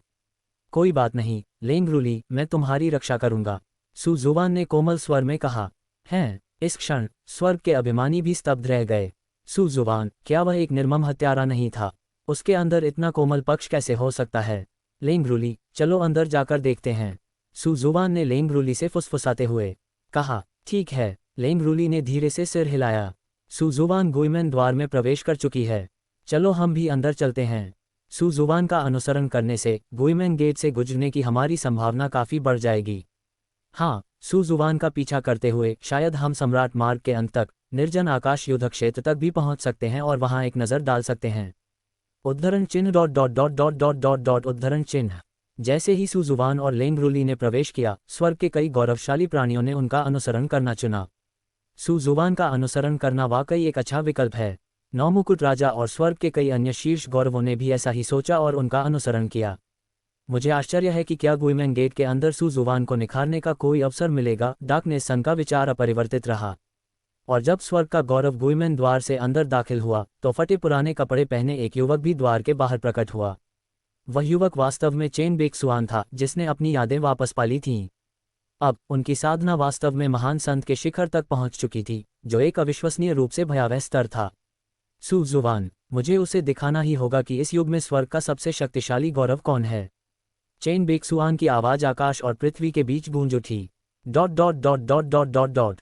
गुइमेन गेट के अंदर एक बर्फीली हवा जोर से चल रही थी, मानो कोई भूतिया शहर हो। ये भूतिया शहर विशाल था, जिसका कोई अंत नजर नहीं आता था, और यह एक रहस्यमय आभा से भरा हुआ था। फेंगरू। जैसे ही सुजुबान ने शाही द्वार में कदम रखा, उसने भूतिया शहर के ऊपर दो खून जैसे लाल रंग के अक्षर देखे। बड़ा, ये सचमुच एक भूतिया शहर है। क्या सच में इसके अंदर बहुत सारे खूंखार भूत होंगे? स्वर्ग के गौरव को फेंगरू के दो पात्रों को देखकर सीधा झटका लगा और उसका शरीर भी कांपने लगा। बकवास, इसका नाम तो पहले से ही फेंगरू है। अगर इसके अंदर भयंकर भूत नहीं है तो और क्या हो सकता है? स्वर्ग के गौरव ने शिकायत की। क्या वह उन दो प्रमुख किरदारों को नहीं देख सका? सुजुबान के कान में एक धीमी सी आवाज़ सुनाई दी। सुजुबान थोड़ा हैरान रह गया और अपने बगल में खड़ी खूबसूरत महिला की ओर देखा, जिसके चेहरे पर उसे डर का एक दुर्लभ निशान दिखाई दिया। इससे सुजुबान को थोड़ा अजीब सा महसूस हुआ। क्या लेंगरूली का भी ऐसा ही पक्ष होगा? डरो मत, मैं यहाँ हूँ, सुजुबान ने धीरे से कहा। लेंगरूली को सुरक्षा का एहसास दिलाने के लिए सुजुबान ने लेंगरूली का एक हाथ पकड़ा और उसे अपने हाथ में कसकर थाम लिया। अपनी हथेली में गर्माहट महसूस करते हुए लेंगरूली थोड़ी चौंक गई। पल भर में भयंकर भूतों का उसका डर सचमुच आधे से भी ज्यादा कम हो गया। बूम! अचानक पूरा भूतिया शहर जोर से हिल उठा। इसके तुरंत बाद लाल रोशनी की लकीरें चमक उठीं, मानो गहरे लाल रंग की खून की रोशनी हो, जिसने पल भर में पूरे फेंगरू को रोशन कर दिया, जिससे इस भूतिया शहर में एक बेहद भयावह और डरावना माहौल बन गया। अध्याय 179 नहे ब्रिज मेंगपो। ये तो एक पुल है। अचानक स्वर्ग के एक गौरव ने जोर से पुकारा। एक पुल? ये कहाँ है? हे भगवान, ये सचमुच एक पुल है। नाइहे पुल। एक क्षण के लिए भय नामक भावना ने पूरे स्थान को घेर लिया। सुजुबान थोड़ी हैरान हुई और आगे देखने लगी। वहां चारों ओर गहरा लाल रंग फैला हुआ था, और चारों ओर फैली खून जैसी लाल रोशनी के बीच एक पुल अचानक प्रकट हो गया। यह एक प्राचीन खून से सना हुआ पुल था। इसे देखते ही किसी को इसकी विशाल खूनी आभा का एहसास हो जाता था, जो अविश्वसनीय रूप से उमड़ती हुई सब कुछ बहा ले जाती थी। और उस पुल के सामने एक उतना ही खून से सना हुआ प्राचीन शिलास्तंभ खड़ा था, जिस पर ये अक्षर खुदे हुए थे, नाइहे पुल। नाइहे ब्रिज कितना शानदार है, ये वाकई दिलचस्प है। ऐसे रक्तरंजित पुल का सामना करते हुए सुजुबान के दिल में जरा भी भय नहीं था, और उसका चेहरा एक प्राचीन कुएं की तरह शांत था, जिस पर कोई भाव विभोरता नहीं थी। सुजुवान भूतों और देवताओं में विश्वास नहीं करता था और स्वाभाविक रूप से वह उनसे डरता भी नहीं था। वे महज कुछ ऐसे लोग थे जो भाग्यशाली थे कि बिना नष्ट हुए इस दुनिया में बने रहे। क्या उन्हें सच में लगता था कि वे कोई मुसीबत खड़ी कर सकते हैं? जैसे ही उसने बोलना समाप्त किया, सुजुवान सीधे लेंगरुली के साथ नाइहे पुल पर चढ़ गया। ये देखकर स्वर्ग के अन्य गौरवों ने भी सुजुवान का अनुसरण करते हुए रक्त से सने पुल पर कदम रखा। बूम! जैसे ही स्वर्ग के सभी गौरव नाइहे पुल पर कदम रखे, अचानक चारों दिशाओं से एक भयानक जानलेवा आभा सुजुवान और अन्य लोगों की ओर बढ़ गई। उस घातक आभा से उत्पन्न शक्ति सम्राट की शक्ति के बराबर थी। अच्छा नहीं है। पल भर में सभी साधकों के चेहरे के भाव पूरी तरह से बदल गए और उन्होंने तुरंत प्रतिरोध करने के लिए अपनी दिव्य शक्तियों का उपयोग किया। एक पल के लिए चकाचौंध भरी रोशनी ने पूरे स्थान को तुरंत अपनी चपेट में ले लिया। ये देखकर सुजुवान ने तुरंत अपने अराजकतावादी देवता और दानव शरीर द्वारा वहन किए गए क्षेत्र को खोल दिया और अनंत अराजक ऊर्जा ने तुरंत उसे और लेंगरुली को घेर लिया। ओहा! लेकिन वह दमनकारी शक्ति इतनी शक्तिशाली थी कि उसमें एक राक्षसी शक्ति भी थी जो मन को मोहित कर सकती थी, जिसके कारण नाइहे पुल पर कदम रखने वाले स्वर्ग के अधिकांश स्वामियों ने कर्कश विलाप किया। इसके अलावा कुछ कमजोर शक्ति वाले स्वर्ग के अभिमान वास्तव में अत्यधिक दमनकारी बल के आगे घुटने टेक दिए, उनके चेहरे विकृत हो गए, उनके भाव पीड़ा से भर गए, मानो वे फटकर मरने वाले हों। टकराना। निरंतर दमनकारी बल के अधीन स्वर्ग का गौरव अंततः इसे सहन नहीं कर सका और उसका शरीर फट गया, जिससे खून फैल गया। स्वर्ग के शेष गौरव अंततः उस दमनकारी शक्ति को सहन करने में सफल रहे और नाइहे पुल को पार कर गए। नाइहे पुल से नीचे उतरने के बाद स्वर्ग के सभी गौरवों ने राहत की एक लंबी सांस ली, मानो उन पर से एक बड़ा बोझ हट गया हो। कितनी भयावह दमनकारी शक्ति थी! सौभाग्य से यह ज्यादा देर तक नहीं चली। वास्तव में इतनी भयावह दमनकारी शक्ति के साथ यदि यह और अधिक समय तक जारी रहता तो हम सभी वहीं मर सकते थे। सम्राट मार्ग का यह अंतिम द्वार, गुइमेन द्वार, वास्तव में असाधारण है। एक गलत कदम और आप हड्डियों के ढेर में बदल सकते हैं। कई किसानों ने आह भरी। सभी लोग, नाइहे पुल पार करने के बाद अब मेंगपो का सूप पीने का समय है। अचानक एक मधुर आवाज आई जो स्वर्ग के हर गौरव के कानों में गूंज उठी। आवाज शोकपूर्ण थी, उसमें एक अवर्णनीय भावना थी, मानो वह किसी ऐसी बूढ़ी औरत की हो जो अपनी अंतिम सांसें ले रही हो। ऐसी आवाज सुनकर स्वर्ग के सभी अभिमानी देवता कांप उठे, उनकी रीढ़ की हड्डी से लेकर सिर तक एक सिहरन दौड़ गई। ये किस तरह का अंडरवर्ल्ड का हंगामा है? सुजुवान की आंखें थोड़ी सिकुड़ गईं और अगले ही पल सबके सामने अचानक एक आकृति प्रकट हुई। वह आकृति एक भूरे रंग के वस्त्र में लिपटी हुई थी, उसका शरीर झुका हुआ था और उसकी आभा अवर्णनीय थी। वह सचमुच झुर्रियों से भरे चेहरे वाली एक बूढ़ी महिला थी। क्या वह महान मेंगपो हैं? आपको कैसे मालूम? उसने खुद ही ऐसा कहा। उद्धरण चिन्ह। मेंगपो के प्रकट होते ही पूरा स्थान मानो पल भर में जम गया और एकदम सन्नाटा छा गया। इस समय स्वर्ग के सभी अभिमान उस बूढ़ी औरत को ध्यान से देख रहे थे, लेकिन कुछ बोल नहीं पा रहे थे। उस बुजुर्ग महिला के शरीर पर सिर से लेकर पैर तक किसी भी प्रकार की साधना की आभा प्रकट नहीं हुई, जिससे वह बेहद रहस्यमय लग रही थी। यदि वे नश्वर संसार में होते तो वे अपने सामने खड़ी बूढ़ी महिला को एक साधारण बुजुर्ग महिला ही मानते, लेकिन यह सम्राट मार्ग था, ये फेंगडू था, इसलिए वे स्वाभाविक रूप से उस तरह से नहीं सोच सकते थे। मेंगपो का सूप पियो और शांतिपूर्वक पुनर्जन्म में प्रवेश करो। मेंगपो बोल रही थी, उसकी आवाज अभी भी उतनी ही अलौकिक थी जो रहस्यमयता से भरे उस स्थान में गूंज रही थी। फिर मेंगपो ने सूखे हुए शाखाओं की तरह पुराने हाथों को आगे बढ़ाया और धीरे से उन्हें हिलाया। अगले ही क्षण अंतरिक्ष में स्वर्ग के प्रत्येक गौरव के सामने सूप का एक कटोरा सचमुच प्रकट हो गया। ये सचमुच में मेंगपो का सूप है। अपने सामने तैरते हुए सूप के कटोरे को देखकर स्वर्ग के सभी गौरवशाली देवता स्तब्ध रह गए। सूप का रंग काला हरा था और उससे तीखी गंध आ रही थी। उसकी हल्की सी गंध से ही उल्टी करने की अनियंत्रित इच्छा होने लगती थी। इसे पियो। मेंगपो ने शांतिपूर्वक उपस्थित स्वर्ग के गौरवों का अवलोकन किया और धीरे से बोला। जैसे ही उसकी आवाज धीमी हुई, पूरा वातावरण शांत हो गया। किसी ने भी खुले तौर पर मेंगपो का खंडन करने की हिम्मत नहीं की, क्योंकि उसकी ताकत अथाह थी, लेकिन किसी ने भी वास्तव में एक घूंट पीने की हिम्मत नहीं की। आखिरकार आप इसे किसी भी तरह से देखें, ये पीने लायक चीज नहीं लगती थी। पानी नहीं पी रहे? क्या मुझे तुम्हें खाना खिलाना पड़ेगा? अगले ही पल मेंगपो की आवाज एकदम ठंडी हो गई और उसकी धंसी हुई आंखें भयावह लग रही थीं। और इससे भी ज्यादा डरावनी बात यह थी कि मेंगपो की आवाज बंद होते ही एक अविश्वसनीय रूप से शक्तिशाली दमनकारी शक्ति ने तुरंत पूरे स्थान को घेर लिया। संत राजा, सभी लोग अचंभित थे, अपने सामने झुकी हुई आकृति को भय से घूर रहे थे। क्या ये बूढ़ी औरत सचमुच एक सच्ची संत राजा थी? हमें क्या करना चाहिए? क्या हमें वाकई मेंगपो का ये घिनौना दिखने वाला सूप पीना पड़ेगा? किसी ने हिचकिचाते हुए पूछा। वे कुछ नहीं कर सकते थे। एक संत राजा के सामने उनके पास प्रतिरोध करने की कोई शक्ति नहीं थी। अध्याय 180 yellow spring road forgotten river. बुजुर्ग, अगर मैं कहूं कि मैं इसे नहीं पीऊंगा तो क्या होगा? उस सन्नाटे में एक ठंडी आवाज गूंजी। सब लोग स्तब्ध रह गए। आखिर किस में इतनी हिम्मत थी कि वह एक संत राजा से इस तरह बात करने का साहस करे? आवाज के स्रोत की ओर देखते हुए पता चला कि वह कोई और नहीं बल्कि सुजुवान थी। सुजुवान, उसने सच में एक संत राजा से इस तरह बात करने की हिम्मत की? क्या वह जीना नहीं चाहता? स्वर्ग के गौरव ने अपनी आवाज धीमी करते हुए धीरे से प्रश्न पूछा। हालांकि सुजुवान के तरीके बेहद शक्तिशाली थे, जो उन्हें कुचलने के लिए काफी थे, लेकिन अब उनका सामना एक संत राजा से हो रहा था। संत राजा स्तर के विशेषज्ञ का सामना करते हुए सुजुवान की साधना कितनी भी गहन क्यों न हो, वह व्यर्थ होगी, है ना? आखिरकार एक संत राजा और एक महान संत के बीच का अंतर केवल सामान्य रूप से बड़ा नहीं था। इसी वजह से कई लोगों को विश्वास नहीं था कि सुजुवान सीधे तौर पर एक संत राजा का सामना कर सकता है। सुजुवान वास्तव में एक संत राजा को चुनौती देने की कल्पना कर रहा है। कितना हास्यास्पद है। किसी को ये जानना चाहिए कि एक संत राजा और एक महान संत के बीच का अंतर महज एक स्तर जितना सरल कैसे हो सकता है। एक कोने में बैठी चेन बेक्सुआन उदास भाव से सुजुवान को घूर रही थी और मन ही मन कुछ बुदबुदा रही थी। अगर स्वर्ग के गौरवों में से कोई भी मेंगपो से लड़ सकता था तो वह केवल वही हो सकता था। आखिरकार अपनी याददाश्त वापस पाने के बाद वह सीधे संत राजा के क्षेत्र में प्रवेश कर गया। संक्षेप में, वह पहले से ही ये देखने के लिए तैयार था कि सुजुवान को मेंगपो द्वारा थप्पड़ मारकर कैसे मौत के घाट उतारा जाएगा। लेकिन अगले ही पल चेन बेक्सुआन अवाक रह गई। न सिर्फ चेन बेक्सुआन, बल्कि वहां मौजूद हर कोई हैरान रह गया। पल भर में ही पूरा वातावरण सन्नाटे में डूब गया। बूम! केवल एक जोरदार धमाके की आवाज सुनाई दी। एक आकृति सीधे हवा में उड़ गई।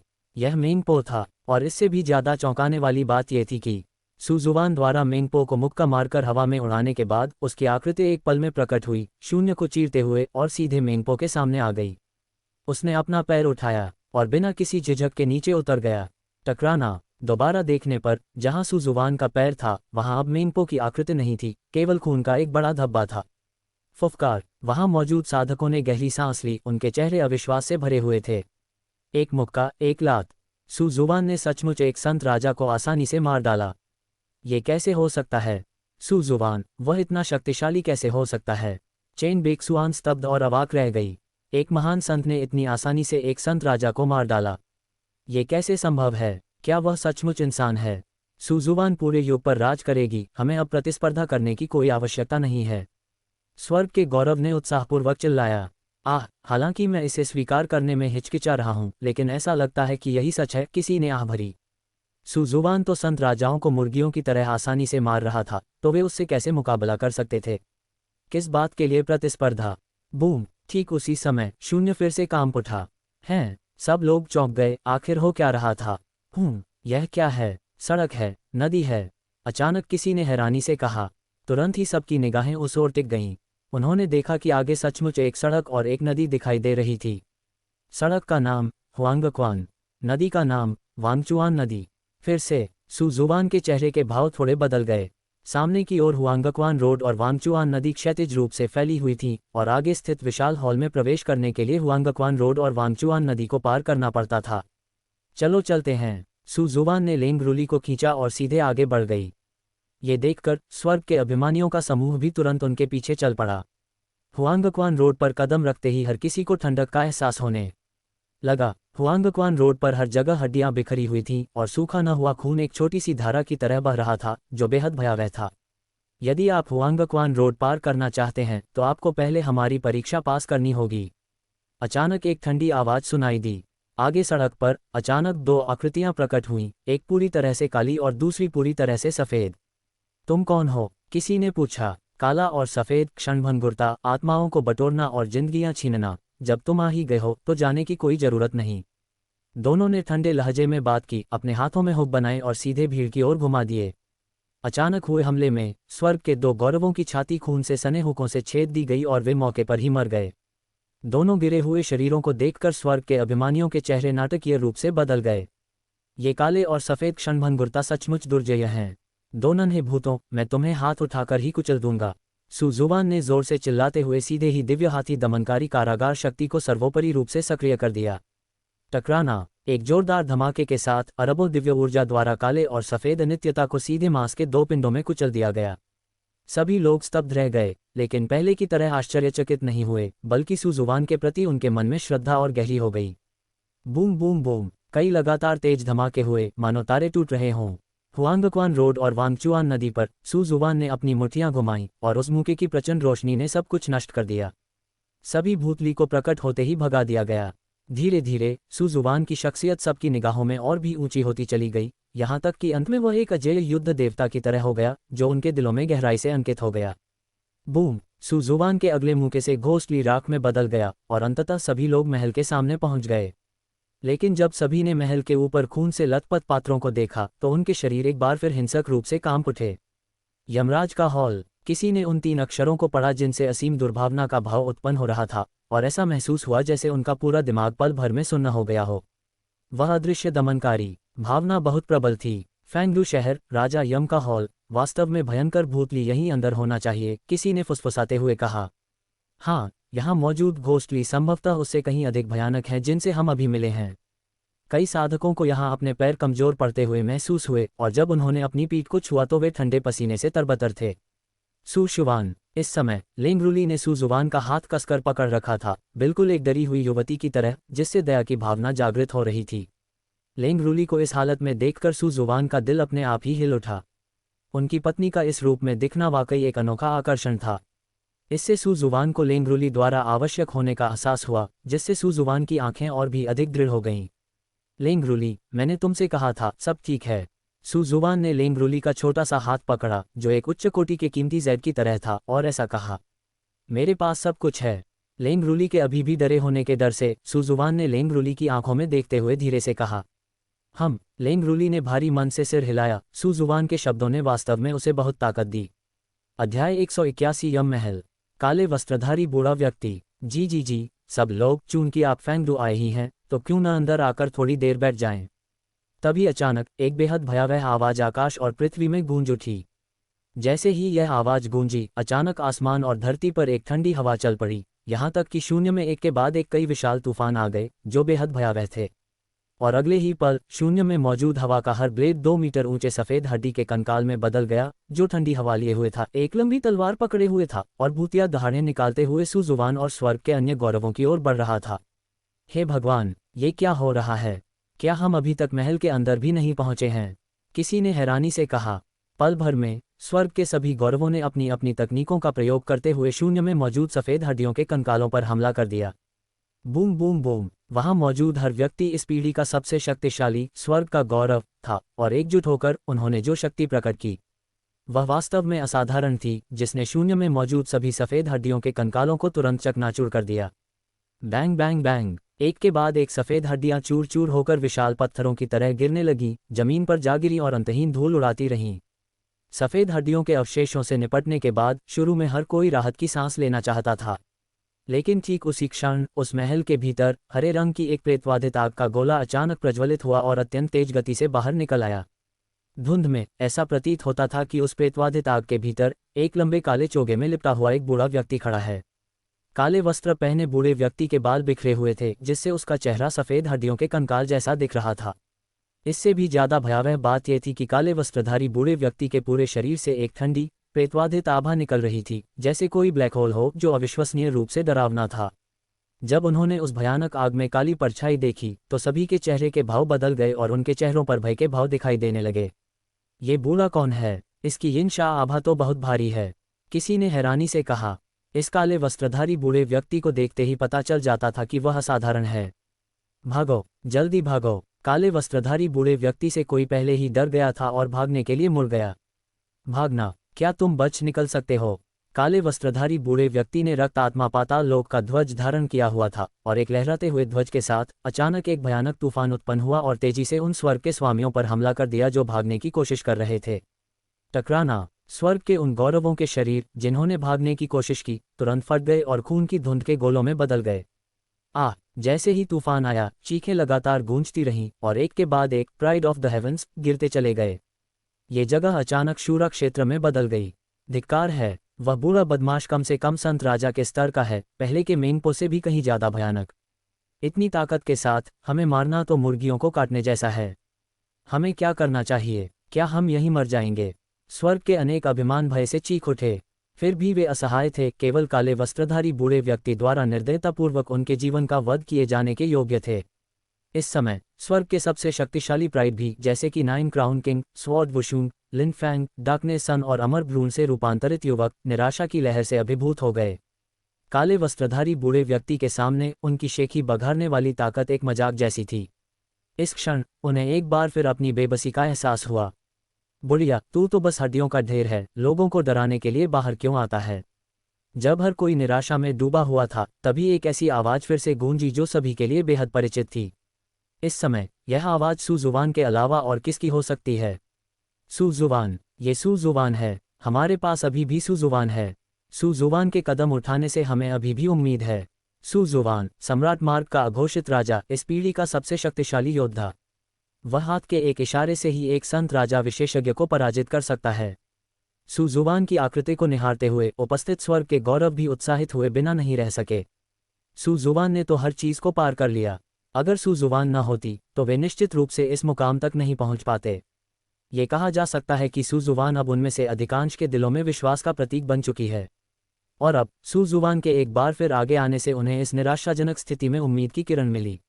उम्मीद भरी निगाहों के सामने सू जुबान ने धीरे से लेंगरूली का हाथ छोड़ा और पलक झपकते ही उसने शून्य को चीर दिया और तुरंत काले वस्त्रधारी बूढ़े व्यक्ति के सामने प्रकट हो गया, उसका सामना करते हुए। तुम मुझे रोकना चाहते हो? क्या तुम्हें लगता है तुम्हारे पास इतनी ताकत है? काले वस्त्रधारी बूढ़े व्यक्ति ने सू जुबान को घूरते हुए ठंडे स्वर में कहा। इस समय काले वस्त्र पहने बूढ़ा व्यक्ति उस भयानक आग में खड़ा था। उसकी आकृति आग की रोशनी से थोड़ी थोड़ी हिल रही थी, हर हरकत के साथ एक रहस्यमय आभा बिखेर रही थी जो बेहद डरावनी थी। अगर तुम इतने बदसूरत हो तो लोगों को डराने के लिए बाहर मत आओ। अगर तुम मेरी पत्नी को डराओगे तो तुम उसे मुआवजा कैसे दोगे? दूसरे लोग काले वस्त्रधारी बूढ़े व्यक्ति से डरते थे, लेकिन सू जुबान नहीं डरता था और उसने तुरंत उसका उपहास किया। हे, इस बूढ़े आदमी ने अनगिनत वर्षों तक इस जगह की रखवाली की है, फिर भी मैंने तुम्हारे जैसा इतना अभिमानी युवक कभी नहीं देखा। काले वस्त्रधारी बूढ़े व्यक्ति ने सू जुबान को घूरते हुए कहा, मुझे बताओ, तुम कैसे मरना चाहते हो? क्या तुम्हें लगता है कि मैं तुम्हें एक ही मुक्के से मार सकता हूँ? सू जुबान ने ठंडी आवाज में कहा, मैंने आज तक ऐसा कोई प्राणी नहीं देखा जो तुमसे ज्यादा शेखी बघार सके। काले वस्त्र पहने बूढ़ा व्यक्ति उस रहस्यमयी आग में खड़ा था। उसका शरीर आग की रोशनी से ढका हुआ था, जिससे उसकी शारीरिक बनावट स्पष्ट नहीं दिख रही थी, लेकिन टिमटिमाती लौ से सू जुबान समझ गई। काले वस्त्रधारी बूढ़ा व्यक्ति उससे क्रोधित हो गया था, लेकिन इससे क्या फर्क पड़ता है? एकमात्र संत राजा स्तर के विशेषज्ञ से निपटने में सू जुबान को बिल्कुल भी दबाव महसूस नहीं हुआ। मैं तुम्हें येलो स्प्रिंग्स भेज दूंगा। सू जुबान से क्रोधित होकर काले वस्त्रधारी बूढ़े व्यक्ति ने एक दहाड़ लगाए और अपने हाथ में मौजूद रक्तात्मा पाताल लोक ध्वज को सक्रिय कर दिया, और तुरंत ही भूत सैनिकों और जनरलों की घनी भीड़ सू जुबान की ओर दौड़ पड़ी। भूतिया सैनिक और सेनापति लगातार शून्य में तीखी दहाड़ें मार रहे थे, अपने नुकीले पंजे फैला रहे थे, मानो सू जुबान को फाड़ देना चाहते हों। धमाका! उस वीरान शहर के अंदर 9 स्वर्गों से आई दिव्य वज्रपात के समान एक विस्फोट हुआ। अद्वितीय पंचलाइट धीरे धीरे मंद पड़ गई। जमीन पर सफेद हड्डियों का ढेर लगा हुआ था, जिसके बीचों बीच एक धुंधली सी आग सुलग रही थी, मानो किसी भी क्षण बुझने को तैयार हो। वहां एकदम सन्नाटा छा गया।